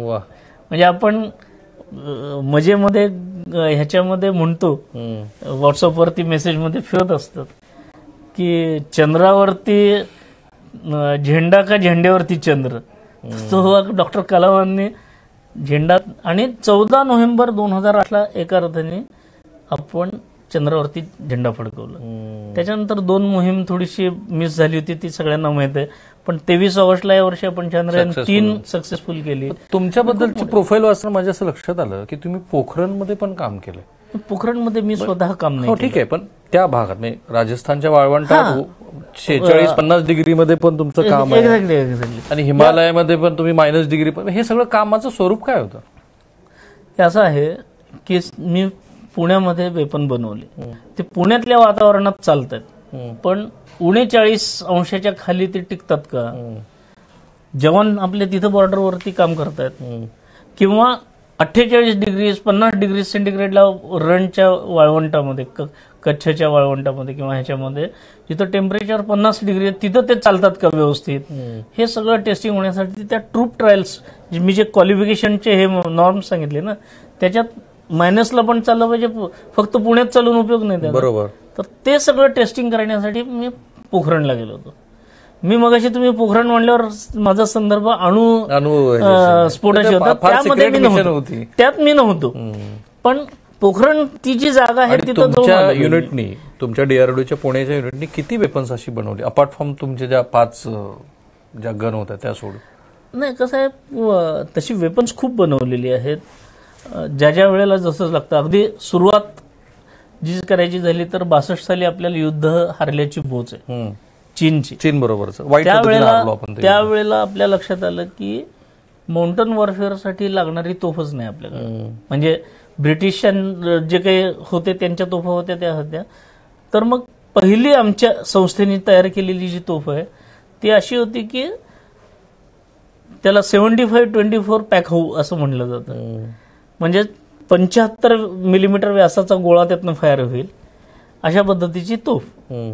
तर ती तोफ आपण त्यावेळेला विकसित केली. ती 6 तुकड्यांमध्ये होते. म्हणजे अशी तोफ विकसित केली की अडचण लक्षात घेतली की हिमालयासारख्या पर्वतांवरती तोफ एखादी नेणं शक्य नाही, कारण त्यावेळेला काही एवढे हेवी वेट लिफ्टिंगचे हेलिकॉप्टर हे ते नव्हते काही. मग आपण अशी तोफ तयार केली 3 वर्षात, ती सुद्धा की ती तोफ 6 तुकड्यामध्ये 3 मिनिटात 6 तुकडे केले जातात, त्याचे डिसमेंटल केले. नंतर ते असेंबल करून डिसमेंटल करायची. एक एक तुकडा हा त्या म्यूलच्या किंवा जो खेचर असतं त्याच्या पाठीवरती लोड करायचा, त्याला म्यूलद्वारे वरती न्यायचं, तिथं ते अनलोड करायचं आणि परत 3 ते 5 मिनिटांमध्ये जोडून वेपन रेडी टू फायर करायचं. ही त्याला पॅक हवू म्हणजे हविटझरच आहे ती, पण त्याची तुकड्यामध्ये करायची, न्यायची आणि परत जोडायची अशी. तर ती पहिली गन आपण तयार केली आणि 65च्या युद्धामध्ये 71च्या युद्धामध्ये त्या तोफा वापरल्या आपण. त्यावेळेला त्यावेळेला मी नव्हतो अर्थात, पण फाउंडेशन होतं. फाउंडेशन ते होतं, त्याच्यातनं आम्ही शिकलो. छोट्या छोट्या ह्याच्यातनं शिकत शिकत मोठ्या. कसं आहे, डिझाईन मध्ये अवघड गोष्ट अचानक करता येत नसते. तर सोप्याकडनं शिकत शिकत तुम्ही अवघड गोष्टी करू शकता. असा तो प्रवास असतो. मग या प्रवासात सगळ्यात मोठी अचिव्हमेंट तुम्ही कुठली मानता अपार्ट फ्रॉम बझुका टाईपची ती बंदूक? मी म्हटलं ना, तोफ जी 100 बोफोर्सच्या पुढची जी तोफ मी म्हटलात सुरुवातीला जे सांगितलं की आपण आता एक्सपोर्ट करायला लागलेलो आहे, ती तोफ एटॅक्स नावाची तोफ आहे. ती अचिव्हमेंट आहे की त्या ह्याच्यात मी डायरेक्ट त्याच्यावरती नंतरच्या काळात काम नाही केलं, कारण माझ्याकडं त्यावेळेला वेगळं काम दिलं होतं. ते मी उल्लेख करतो की मगाशी बोलता बोलता मी म्हटलं की 40 पैकी 35 वर्ष मी वेगवेगळ्या माणसं मारण्याच्या सिस्टीमवरती काम केलं.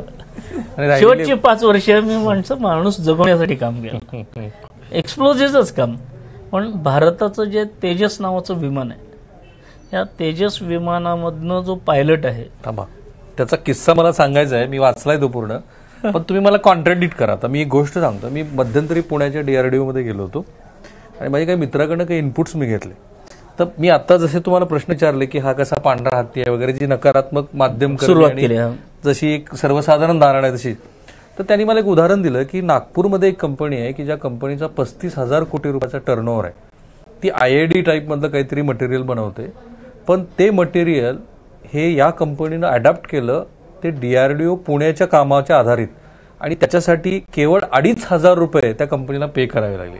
आता हे सगळं त्या माणसाकडनं आलेलं असल्यामुळं तुम्हाला जो पुरस्कार पिनाका नावाचा मिळाला, ज्याची तुम्ही गोष्ट आता सांगणार आहात, ते सुद्धा तुम्हाला अल्टिमेटली हैदराबादच्या एका खासगी कंपनीनं द्यावं लागलं. बरोबर. हे असं का द्यावं लागलं? आणि बेसिकली ठीक आहे, R&D तुम्ही केला तर गव्हर्नमेंट मशिनरी त्या करू शकत नाहीत का? एक. आणि जी एक्स्ट्रॉर्डनरी तुमची अचिव्हमेंट आहे की एखादा पायलट हा संकटात आहे आणि त्याला इजेक्ट करायचे पटकन, तर अत्यंत कमी कालावधीमध्ये तो इजेक्ट सेफली होईल असं ते तंत्रज्ञान तुम्ही डेव्हलप केलंय. तर तंत्रज्ञान काय आहे आणि ते हैदराबादच्या कंपनीला का द्यावं लागलं? कसं आहे, डीआरडीओचा मेन मॅन्डेट काय आहे तर नवीन नवीन गोष्टीचा शोध लावणं. म्हणजे आम्ही जर प्रोडक्शनही आम्हीच करत बसलो तर तो आमचा मॅन्डेटच नाही आहे. तर प्रोडक्शन युनिटसाठी वेगळे आणि 14 पासून जे ओपनिंग्स प्रायव्हेट इंडस्ट्रीला दिलं आहे, तर प्रायव्हेट इंडस्ट्री म्हणजे काय देशाचे शत्रू नाहीत की त्यांच्यापासून सिक्रेट ठेवायला पाहिजे. कालपर्यंत आपली तशी धारणा होती. तशी होती, पण ती चुकीची होती. आपण पुढे जायचं असेल, आपली इकॉनॉमी वाढवायची असेल, तर आपल्या देशामध्ये ते फक्त गव्हर्नमेंटच्या मोजक्या हातावर बोटावर मोजण्या इतक्या जर फॅक्टरीजनी करायचं म्हणलं तर ते शक्य नाही. त्यामुळं म्हणजे विमानाची कंपनी आपण चालवली HAL. आश्चर्य वाटेल, मी त्या विमानाच्या ह्याच्यावर काम करत असताना वर्षानुवर्ष आपण वर्षाकाठी 1 किंवा 2 विमानं करत होतो तेजसची, आणि मग त्याच्या ट्रायल घ्यायच्या हे करायचं. तर पर्रिकर ज्या वेळेला डिफेन्स मिनिस्टर झाले त्यांना विचारलं की आपल्या इंडियन एअरफोर्सला 500 विमानं पाहिजेत, तुम्ही देणार कधी, तुम्ही कधी कसे देणार, तुमचा रेट काय आहे. तर तुम्ही 1 आणि 2 करत असला तर काय 500 वर्ष कोण थांबणार आहे. म्हणजे प्रॅक्टिकल तुम्ही काय असं. तर किती ओढाताण करून HAL हे जास्ती विमानं बनवू शकत नव्हतं. त्यांना पर्रिकरांनी टप्पे दिले. ते म्हणले की पहिल्या वर्षी तुम्ही 12 बनवा, दुसऱ्या वर्षी 24 बनवा, तिसऱ्या वर्षी 50 बनवा. 50च्या रेटला आलात की 500ला 10 वर्षात होतील, म्हणजे आपली रिक्वायरमेंट हे करण्यासाठी. पण ते सुद्धा करायला त्यांना इन्फ्रास्ट्रक्चर मल्टिप्लाय करायला पाहिजे, त्याचं हे करायला पाहिजे, ज्याला आपण बेस वाढवायला पाहिजेत, प्रोडक्शन लाईन वाढवायला पाहिजेत, हे ते. तर त्याच्यासाठी पण अवधी दिलं त्यांना. आणि आज 3 वर्षापूर्वी इंडियन एअरफोर्सने HALला 83 विमानांची ऑर्डर दिल्याचं तुम्हाला वाचलं असेल. आणि जवळजवळ 90,000 कोटी रुपये आपण घातलेले आहेत किंवा आताच्या ज्या ह्याच्यात. तर त्या विमानाच्या सर्व प्रकारच्या ज्या चाचण्या आहेत, रिगरस टेस्टिंग ज्याला IOC म्हणतात, म्हणजे इनिशियल ऑपरेशनल क्लिअरन्स टेस्ट, आणि FOC म्हणजे फायनल ऑपरेशनल क्लिअरन्स टेस्ट, सगळ्या टेस्ट आपण केल्या. तुमच्या युनिट, आमच्या युनिटने नाही, हे भारताने. ओके, मी त्यातला एक छोटासा पार्ट बनवला. ते सांगा ना मी तो पार्ट सांगतो. पण हे विमान किती महत्वाचं होतं, तर ते स्वदेशी विमान पर्यंत विमान बनवणं म्हणजे सोपी गोष्ट नाही. फ्लाइंग मशीन अजून सुद्धा त्याचं जे इंजिन आहे ते भारतात बनत नाही. क्रिटिकल गोष्टी आहेत, काही गोष्टी एकदम सडनली होत नाहीत. आता आपण GEशी करार केला आहे आणि पुढच्या 10 वर्षामध्ये कोलॅबरेटिव्ह एफर्ट्सने आपण ते करणार आहोत. पुढच्या जनरेशनचं विमान आपलं बनतंय. कारण ह्या तेजसचं एक लिमिटेशन काय आहे, तर त्याच्यात सिंगल इंजिन आहे आणि आपल्याला कुठल्या ह्याच्यात डबल इंजिनचं पाहिजे, कारण स्टँड बाय पाहिजे त्या ह्याच्यात. कारण वरती तुम्ही 15,000-20,000 फूट गेलात आणि इंजिन काम करणं असं झालं तर काय. म्हणजे प्रत्येक ठिकाणी तुमची रिलायबिलिटी इंडेक्स वाढवण्यासाठी, पॉवर वाढवण्यासाठी, सगळ्याच गोष्टीसाठी ते पाहिजे. त्या रिक्वायरमेंट आहेत, ते आपण करतो आहोत त्याच्या ह्याच्यात. पण तेजसमध्ये जे युनिट आपण ज्याला पायलट, म्हणजे सर्वसामान्य सगळ्या लोकांना नवीन घटना माहिती ती म्हणजे पायलट जे आपले होते अभिनंदन, विंग कमांडर अभिनंदन लँड झाला ऍक्सिडेंटली. आणि ते ज्या पद्धतीने ऍक्सिडेंट मधनं बाहेर पडले विमानातून आणि ते अनफॉर्च्युनेटली पाकिस्तानमध्ये लँड झाले. पण ही जी घटना आहे, तर कुठलाही पायलट आपला जगला पाहिजे ह्याच्यासाठी आपल्याला खूप प्रयत्न करावे लागतात. कारण एक पायलट हा काय एक कार ड्रायव्हर किंवा ट्रक ड्रायव्हर सारखा नसतो. ट्रेनिंग प्रोसेस, त्याला भयंकर खर्च करून ट्रेनिंग करून त्याला ते सेट करावं लागतं. म्हणजे 8 दिवस एखादा फायटर पायलट रजेवर घरी जाऊन आला तरी त्याला पहिल्यांदा ट्रेनिंगला बसवतात आणि मग त्याला विमान उडवलं जातं. म्हणजे 30 वर्षाची माझा अनुभव आहे, काय होतंय म्हणून बसू देत नाहीत त्याला सुद्धा. त्या कारण त्या मूडमध्ये जायला लागतं त्या, कारण तिथे महत्त्वाची माहिती मिळते आपल्याला. हे फायटर प्लेन आवाजाच्या दुप्पट तिप्पट वेगाने वळतं ना. म्हणजे माझा आवाज पोहोचायच्या आत ते तिप्पट वेगाने पुढे गेलेलं असतं, एवढ्या वेगाने, म्हणजे ज्याला आपण सुपरसॉनिक वेलोसिटीने जातो. तर तिथं फार फास्ट ऍक्टिव्हिटी तुमच्या ब्रेनची कॅपॅसिटी लागते. तर अशी कुठली इमर्जन्सी केस झाली, अर्जन्सी आली, जशी अभिनंदनच्या बाबतीत झाली ती, मग ती टेक्निकल फॉल्टमुळे असू दे किंवा ह्युमन एरर म्हणण्यापेक्षा शॉट एखादा, कारण फायटर प्लेन असल्यामुळं कोणीतरी शॉट, मला बंदुकीची गोळी लागली किंवा काही मिसाईलने फायर केलं आणि तो उडाला, तर किमान पायलट त्यातनं सुरक्षित बाहेर यावा. अशी एक त्याला इमर्जन्सी एस्केप सिस्टीम म्हणून एक क्रिटिकल सिस्टीम आहे. करेक्ट. तर त्या सिस्टीम आपण जनरली परदेशातल्या वापरत होतो. अजूनही काही प्रमाणात आपण परदेशातल्या वापरतो. पण पायलट ज्या वेळेला ठरवतो की आता आपल्याला दुसरं ते विमान सोडल्याशिवाय दुसरं पर्याय नाही, आता आपण क्रॅश होणार आणि मरणार, असं मरण एक अर्थाने डोळ्यासमोर दिसतं, त्यावेळेला तो ती कमांड देतो. ती कमांड दिली की इजेक्टची, तर त्याच्यानंतर त्याला काहीच करायचं नाही, त्या सगळ्या ऑटोमॅटिक गोष्टी घडतात.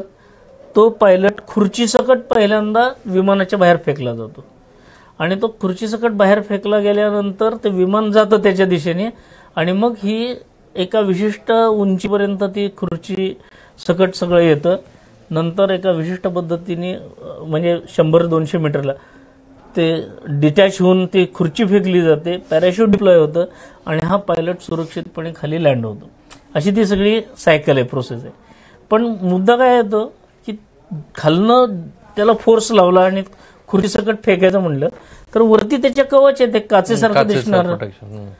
मग त्याला सेफ पॅसेज कुठे? तर डोक्याने डोकं 3 इंचाची गॅप असते साधारण, म्हणजे पायलट बुटकं असेल तर जास्ती असेल, पण अगदी हेप्टी आणि हायटेड पायलट असेल तर तो 3 इंचाची गॅप आहे. त्याला काय म्हणतो वरच्या गॅपला? त्याला कॅनोपी म्हणतो. ओके. तर त्या कॅनोपी आणि पायलटचं हेल्मेट ह्याच्यामध्ये जर 3 इंचाची गॅप आहे आणि तो खालनं दणका दिला तर त्याचं डोकं आपटेल. डोकं आपटलं की मान, पाठीचा कणा, मणका, गुडघे सगळीकडं तो जोल्ट बसून इंज्युअर होईल आणि इनकॅपॅसिटेट होईल. आपला पायलट जखमी होईल. थोडक्यात सामान्य भाषेत तो म्हणजे हे होईल, जखमी होईल आणि तसा पायलट आपल्याला सुरक्षित काढल्याला काही अर्थ नाही. तर त्यामुळे तो सुरक्षितपणे बाहेर येण्यासाठी त्याला सेफ पॅसेज द्यायला पाहिजे. पण त्याचं डोकं ह्याला टच व्हायच्या आतमध्ये त्याच्यावरचं जे कवच आहे ते एकतर फेकून दिलं जातं किंवा फोडून टाकलं जातं. आता सगळं विमानात जाणार असल्यामुळे ते काय सुरक्षिततेच्या दृष्टीने आतापर्यंत जे रशियन किंवा फ्रान्सची जी विमानं आपण वापरत होतो 1400 मिलीसेकंद ती कमांडपासून घेत होते ते सगळं फेकायला आणि मग ते सीटनी वरती जात होतं. आम्ही ती यंत्रणा जी लावली एक्सप्लोजिव्हनी आम्ही ते उडून लावतो आणि त्या यंत्रणेने पायलट तर सुरक्षित राहतो पण ते केवळ 14 मिलीसेकंदमध्ये उडून जातं. तुकडे 1400 ते 14. हा, आणि त्या क्षणाला त्या मिलीसेकंदचा किती उपयोग आहे हे कळेल तुम्हाला की 1400 लागत होतं आधी.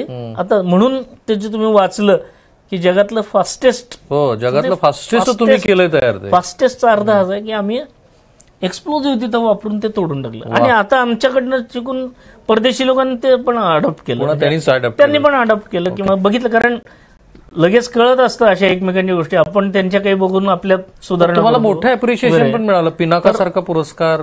त्याचाच अनुभव की ते जे आहे ते तंत्रज्ञान नुसतं आम्ही करून उपयोग नाही, तर ते तंत्रज्ञान आम्ही हैदराबादच्या प्रायव्हेट इंडस्ट्रीला हँडओव्हर केलं आणि ते यशस्वीपणे त्याच्या जे सगळे नॉर्म्स, खूप किचकट प्रोसेस आहे ती सांगत बसत नाही, पण कुठल्याही विमानावर जाणाऱ्या गोष्टी खूप काटेकोरपणे आणि म्हणजे त्याच्यासाठी एक वेगळी एजन्सी आहे. तुम्ही DGAQA नावाचं कधी ऐकलं असेल, ते एअर क्वालिटीच्या सगळ्या गोष्टी लागतात.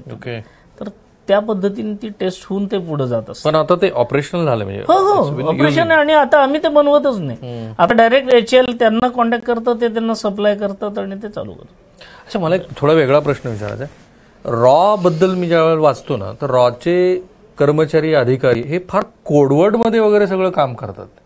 DRDOचे लोक असं काही करत नाहीत ना? तुम्ही रोजा सिनेमा बघितलेला आहे? हो, ऑब्व्हियसली ना, रोजा तर काय, तो अनुभव मी घेतलेला आहे. अरे वा, शेअरच करा.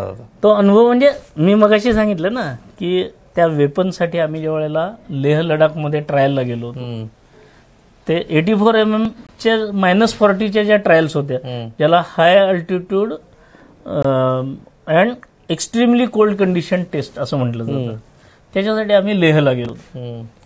तर तिथं गेल्यानंतर आम्हाला हा अनुभव आला की रोजामध्ये जसं त्या सायंटिस्टला पळवून नेलं, किडनॅप नेलं वगैरे असं, तसं होऊ नये म्हणून माझ्या मागं आणि पुढं 6-6 जवान बंदूकधारी असायचे आणि मी जिकडं जाईल तिथं ते असायचे.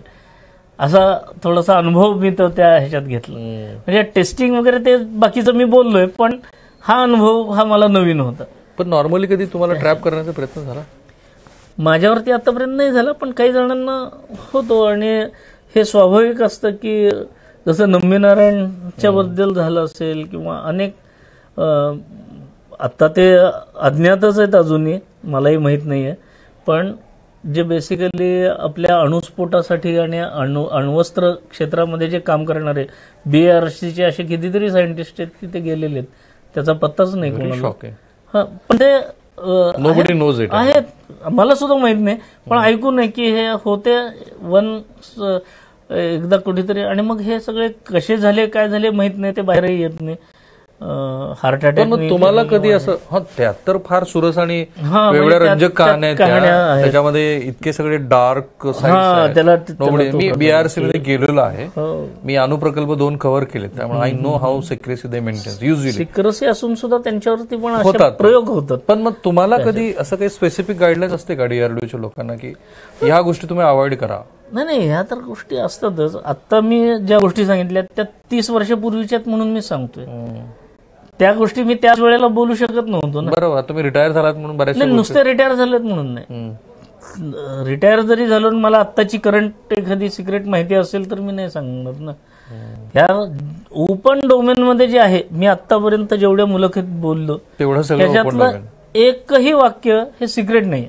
हे सगळं ओपन डोमेन मध्ये तुम्ही नेटवर सर्च केलं तर मिळणाऱ्या गोष्टी. म्हणजे मी सांगितलं की आता 2.23 लाख कोटीची ऑर्डर आत्ताच्या डिफेन्स ॲक्विजिशन काउन्सिलने अप्रूव्ह केली आणि त्याच्यातला 98% भाग हा स्वदेशी असला पाहिजे म्हणून सांगितलं. फक्त ह्या सरकारचं मोठं धोरण पण आहे, ते धोरण आहे. पण ही बातमी नेटवर आहे ना अवेलेबल. पण मग हे कुरुलकरांचं जे प्रकरण घडलं त्याच्यामध्ये ते इतक्या डीपली अडकत गेले, ह्याचा DRDO मध्ये एक सिस्टम म्हणून कोणाला अंदाज नाही आला?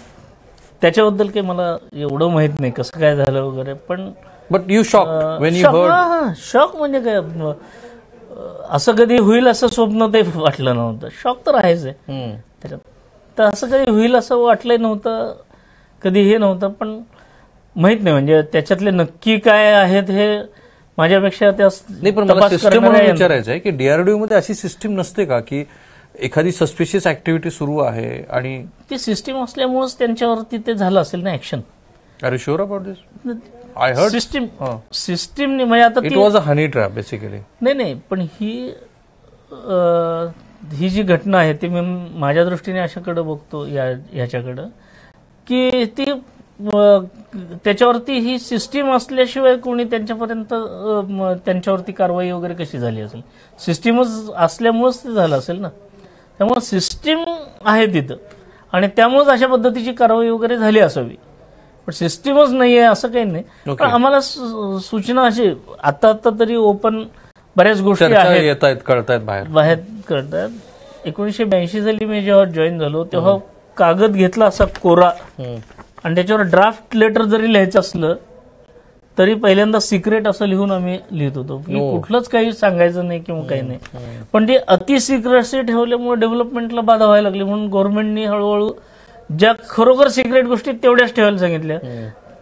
बाकीच्या ज्या गोष्टी आहेत त्या फारशा सिक्रेट नाही. एक मला थोडा वेगळा प्रश्न विचारायचा आहे. तुम्ही आपल्या वेगवेगळ्या मिसाईल बद्दल लिहिले, पृथ्वी, अग्नी, आकाश, त्रिशूल आणि नाग. हा, ती नावांची सुद्धा एक खूप मस्त. मी ऍक्च्युअली तुम्हाला प्रश्नच हा विचारणार होतो. बघा, प्रश्न माझा असा आहे की पाकिस्तान मधले जेवढे मिसाईल्स आहेत ना ते सगळे आक्रमकांच्या नावावरती झाले, गजनी पासनं ते सगळी. आपली सगळी जी मिसाईल्स आहेत ना ती एकतर धार्मिक त्या धर्मग्रंथात किंवा रामायण महाभारताच्या संदर्भातली आहेत किंवा ज्यांनी रिटॅलिएशन केलं अशीच नाव आहेत.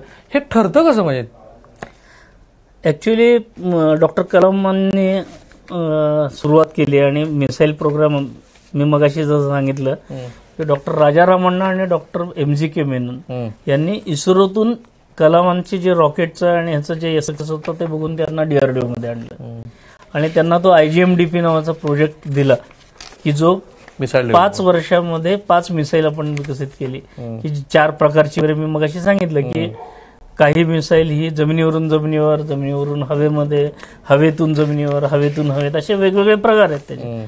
तर त्याची 5 मिसाईल आपण जेव्हा विकसित करायला लागलो पहिल्यांदा ही नावं नव्हती. पहिल्यांदा SS-100 म्हणजे surface to surface 100 kilometer range, SS-1000 अशा पद्धतीची नाव होती, किंवा सॅम-30 जे surface to air missile 30 kilometer range अशी होती. पण आपण पहिल्या 5 वर्षामध्ये पहिले प्रोटोटाईप झाले आणि हे सगळे यशस्वी व्हायला लागले. तर डॉक्टर कलामांनी सगळ्या सायंटिस्टना, त्यावेळच्या सिनियर सायंटिस्ट, बोलण्यात प्रत्येक वेळा डॉक्टर कलामांचं नाव येतं, कारण ते त्याचे प्रमुख होते ऑब्व्हियसली. पण तुमचा एक आदरभाव मला सतत दिसतोय की डॉक्टर कलाम देशाला जो आदर आहे तो व्यक्तिशः तुम्ही त्यांच्याबरोबर काम केल्यामुळे जास्ती असेल. बरोबर आहे, म्हणजे आदरणीय व्यक्ती आहेतच, त्यामुळं मी काम केल्यामुळे जास्ती वाटत असेल. तोडलं तुम्हाला नावाबद्दल तुम्ही. हा, तर मी ते सांगत होतो की डॉक्टर कलामांनी सगळ्या सायंटिस्टना सांगितलं आणि सांगितलं की आता आतापर्यंत आपण सगळे आयात करत होतो मिसाईल, आता आपण विकसित करून यशस्वी व्हायला लागलोय, तर यू सजेस्ट द नेम्स. मग कोणी पॅट्रियट, कोणी त्याला जे म्हणतो आपण वेगवेगळे स्कड, पॅट्रियट, शार्प शूटर, अशी गुगलवरनं जशी आपण नावं बाकीची बघतो तशी डॉक्टर कलामांनी स्पेसिफिकली नाव सांगितलं की ते म्हणे तुम्ही अशा पद्धतीचं नाव सांगा की जे इथल्या मातीशी जोडलं गेलेलं आहे. काय माणूस. आणि नेक्स्ट की हे इथल्या मातीचं जोडलेलं असं नाव तुम्ही सांगा की ज्याचा उच्चार करता क्षणीच हे भारताचं हे वेगळं जगाला सांगायची गरज नाही. म्हणजे आता समजा एखाद्याने उच्चार करून सांगितलं की अग्नी फायर केलं, तर हा भारताचा हे जगालाच माहिती पडणार, कुणीच नाही. आणि मग इथल्या मातीशी, संस्कृतीशी प्रेम असल्यामुळे डॉक्टर कलामांनी काय केलं, 5 एलिमेंट थेरी, जे पंचमहाभूत आपण म्हणतो, त्यातली ही नावं आहेत. पृथ्वी, आकाश, अग्नी, ही जी नावं तुम्हाला दिसते त्यातली आहेत. पण खरी गंमत आहे ती नाग नावामध्ये त्या 5 ह्याच्यात आहे. ते कसं आलं? तर ते नाग नावाचा एक विशेष किस्सा आहे. तो किस्सा असा आहे की नाग हे क्षेपणास्त्र हे रणगाडा विरोधी क्षेपणास्त्र आहे. बरोबर. समोरचा शत्रूचा जगातला कुठलाही अद्ययावत रणगाडा समोर आहे आणि आपण त्याच्यावरती नाग सोडतोय, तर त्याला एक लाईन ऑफ साईट या पद्धतीचा गायडन्स त्याला दिलेला आहे. म्हणजे मी जिथं बघतोय तिथंच, मी इकडे बघायला लागलो की ते मिसाईल इकडे जाईल, मी इकडे बघायला लागलो म्हणजे तो रणगाडा जे इकडे जाईल तिकडे मी बघणार, आणि मी बघणार साईट मधनं ज्या बघणार त्याच लाईनवरती ते मिसाईल हलणार. अशा पद्धतीचं करून, म्हणजे फायर अँड फॉरगेट टाईप, की तुम्ही एकदा फायर करा ते काम करूनच मोकळं होणार, अशा पद्धतीचं तंत्रज्ञान आपण विकसित केलं. आणि ते रणगाडा विरोधी. आता बाकीची सगळी क्षेपणास्त्र आहेत ना, ती जमिनीवरनं वरच्या दिशेने फायर होतात आणि मग पृथ्वी असेल, अग्नी असेल, आकाश असेल, तिकडच्या दिशेला जातात. हे क्षेपणास्त्र असं आहे की जे जमिनीकडे बघतं आणि फायर करतं, त्यामुळे ह्याच्या कमी उंचीवरनं फ्लाय होणारं क्षेपणास्त्र आहे. राईट. म्हणजे जणू काही सरपटत जाते. दुसरी गोष्ट, लाईन ऑफ साईट वरनं ते डावीकडे गेलं तर त्याला उजवीकडे आणलं जातं, उजवीकडे गेलं तर डावीकडे. म्हणजे त्यामुळे ते जशी झिगझॅग उष्णतेला फॉलो करत जातं, इफ आय एम करेक्ट. नाही, उष्णतेला नाही. नाग हे लाईन ऑफ साईटलाच फायर केलं. आणि तुम्ही म्हणता तो एक गायडन्सचा प्रकार आहे उष्णतेला फॉलो करणं, हे वेगळ्या पद्धतीच्या मिसाईल मध्ये. पण हे जे मिसाईल आहे ते लाईन ऑफ साईट कंट्रोलचं, त्यामुळे हे डावीकडे उजवीकडे करत असतं, झिगझॅग पद्धतीने जातं. जे जणू काही एखादा सरपटणारा प्राणी, कारण कमी उंचीवरनं फ्लाय होतं मिसाईल, जणू काही सरपटच चाललंय आणि झिगझॅग मोशन मध्ये जातं. त्यामुळं हे नाग असं नाव. आपण आपल्या मुलाखतीच्या पण शेवटच्याच त्यातला एक छोटासा महत्वाचा मुद्दा राहिला की तुमच्या मनातील मग साप का नाही म्हटलं, त्याला नाग का म्हटलं. तर नाग ज्याप्रमाणे शत्रूवरती अटॅक करतो, तुम्ही बघितलं असेल की नाग असा फणा काढतो आणि वरून म्हणजे झपाटा देऊन शत्रूवरती अटॅक करतो. या मिसाईलचं वैशिष्ट्य हे आहे की हे नाग मिसाईल शत्रूच्या रणगाड्यापासून एक 50-100 त्याच्यावर वेग, मिसाईल रेंज वगैरे ह्याच्यावरती अवलंबून आहे की ते विशिष्ट अंतरावरती ते उसळी घेतं वरच्या दिशेला आणि वर्ण मारणं. आणि मी असं ऐकलेलं आहे की अमेरिकेने ह्याची मागणी केली होती जेव्हा हे झालं त्यावेळेला, आणि कलामांनी त्यांना सांगितलं होतं की yes we will give it, let it get stabilise. आणि रीड बिटवीन लाईन्स असा आहे कलामांचा जो दुसरा अँगल आहे की त्याला स्ट्रॅटेजिक उत्तर कसं द्यायचं कळायला पाहिजे, की अमेरिकेला असल्या पद्धतीचं तर आपण क्षेपणास्त्र देऊ शकत नाही, आपलं लेटेस्ट तंत्रज्ञान त्यांना दिलं तर आपण काय करणार. म्हणजे कलामांनी आम्हाला म्हणले की भस्मासुराची कथा माहिती आहे ना, म्हणले की ज्याच्याकडनं वर घेतलं त्याच्या डोक्यावर त्यांनी हात ठेवायला सुरुवात केली.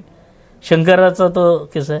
म्हणजे आपल्यावरच त्यांनी लागलं तर काय. तर ते लेट इट गेट स्टॅबिलाइजचा अर्थ असा आहे, रीड बिटवीन लाईन्स, की ह्याच्या वरचा जेव्हा आमच्याकडे येऊ तेव्हा आम्ही हे तुम्हाला देऊन टाकू. पण तुम्ही ह्या सगळ्या मिसाईल बरोबर काम केलंय? डायरेक्ट मिसाईल वरती नाही, माझं गनमध्ये प्रत्यक्ष काम आहे. पण एका प्रिमायसेसमध्ये आणि एका ह्याच्यात असल्यामुळं वेगवेगळ्या मिसाईलच्या प्रोजेक्टला एक्सपर्ट ओपिनियन म्हणून किंवा वेगवेगळ्या रिव्ह्यूज होतात. त्यावेळेला एखाद्या ह्याच्यात ज्याला आपण थर्ड पार्टी व्हॅलिडेशन म्हणतो, म्हणजे जो माणूस त्याच्यात काम करत असतो तो पूर्ण इन्व्हॉल्व्ह त्यातच असतो. पण तिसऱ्या अँगलने तिराईतने एखादं समजून घेऊन आलं तर एखादी त्याची जी अडचण आहे ती सुटू शकते वगैरे. अशासाठी आमच्याकडं वेगवेगळे प्रिलिमिनरी रिव्ह्यू, क्रिटिकल रिव्ह्यू वगैरे, डिझाईन रिव्ह्यू, त्याच्यानंतर वेगवेगळे रेंजेस. त्यावेळेला मला एक अगदीच शेवटच्या भागात आहोत आपण, तुमच्या ह्या संपूर्ण कारकिर्दीमध्ये अत्यंत रोमांचित असा एखादा अनुभव तुम्हाला जो येऊन गेला, की जो तुम्ही आता सांगितला तो कारगिलचा सगळ्यातच मोठा आणि अत्यंत फ्रस्ट्रेटिंग का त्यातलाच तो शेवटचा जो नाही.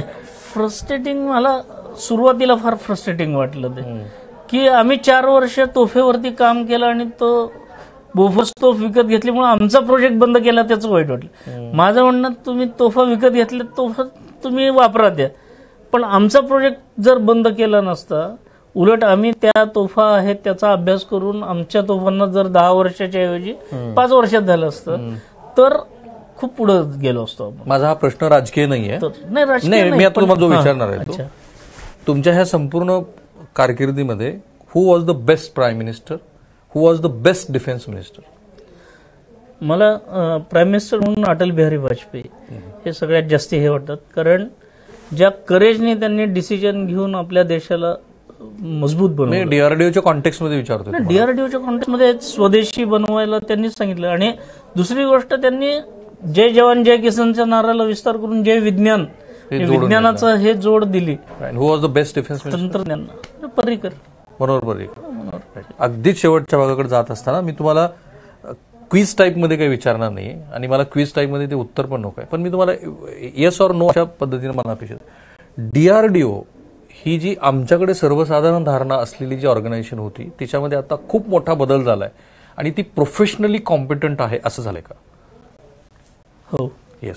आपला देश संरक्षण दृष्ट्या कमीत कमी आशियन राष्ट्रामध्ये तरी प्रबळ असा आहे असं वाटतं का तुम्हाला? हो, निश्चितच. आपण डिफेन्स सगळ्याच पातळीवरचं याच्यामध्ये कुठल्याही ॲडव्हान्स्ड देशाच्या बरोबरीने उभा होत असं आहे का? हो, आहे. आपला देश सर्वार्थाने आपल्या देशाचं संरक्षण करण्या इतका कॅपेबल आहे का? त्या ह्याच्यामध्ये तंत्रज्ञान दृष्ट्या आहे. बर.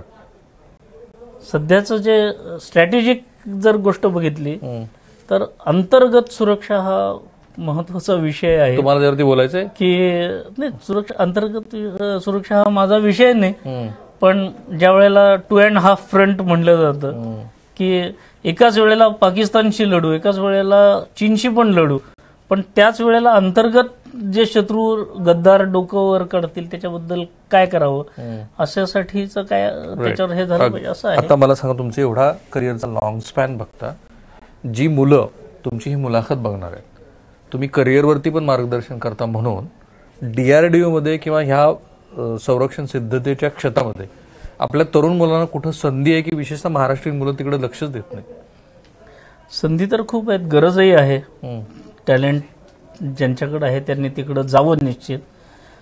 याच्यामध्ये नवीन नवीन क्षेत्र ओपन होत आहेत. त्याच्यामध्ये ड्रोन सारखं क्षेत्र आता नवीन व्हायला लागलं. आत्मनिर्भरतेकडं जर पुढे जायचं असेल तर आपल्याला स्वतःची सेन्सर टेक्नॉलॉजी डेव्हलप करायची गरज आहे. तिथं काम करू शकतो. आर्टिफिशियल इंटेलिजन्स आणि ह्याच्यामध्ये काम करून आपण काम करू शकतो. आणि ह्या ज्या रेग्युलर ज्याला आपण पारंपरिक वेपनरी आहेत त्याच्यामध्येही गरज आहे. तर या सगळ्यांनी जायला पाहिजे असं मला वाटतं, कारण आपण नाही गेलो तर आपला देश बळकट कसा होणार.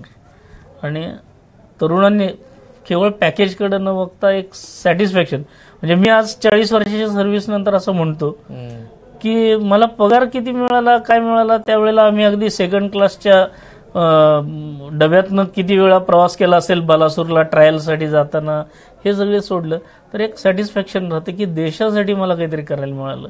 मला वाटतं हे सॅटिस्फॅक्शन या ह्याच्यातनं मिळतं. Thank you sir. त्यामुळे थँक्यू सो मच.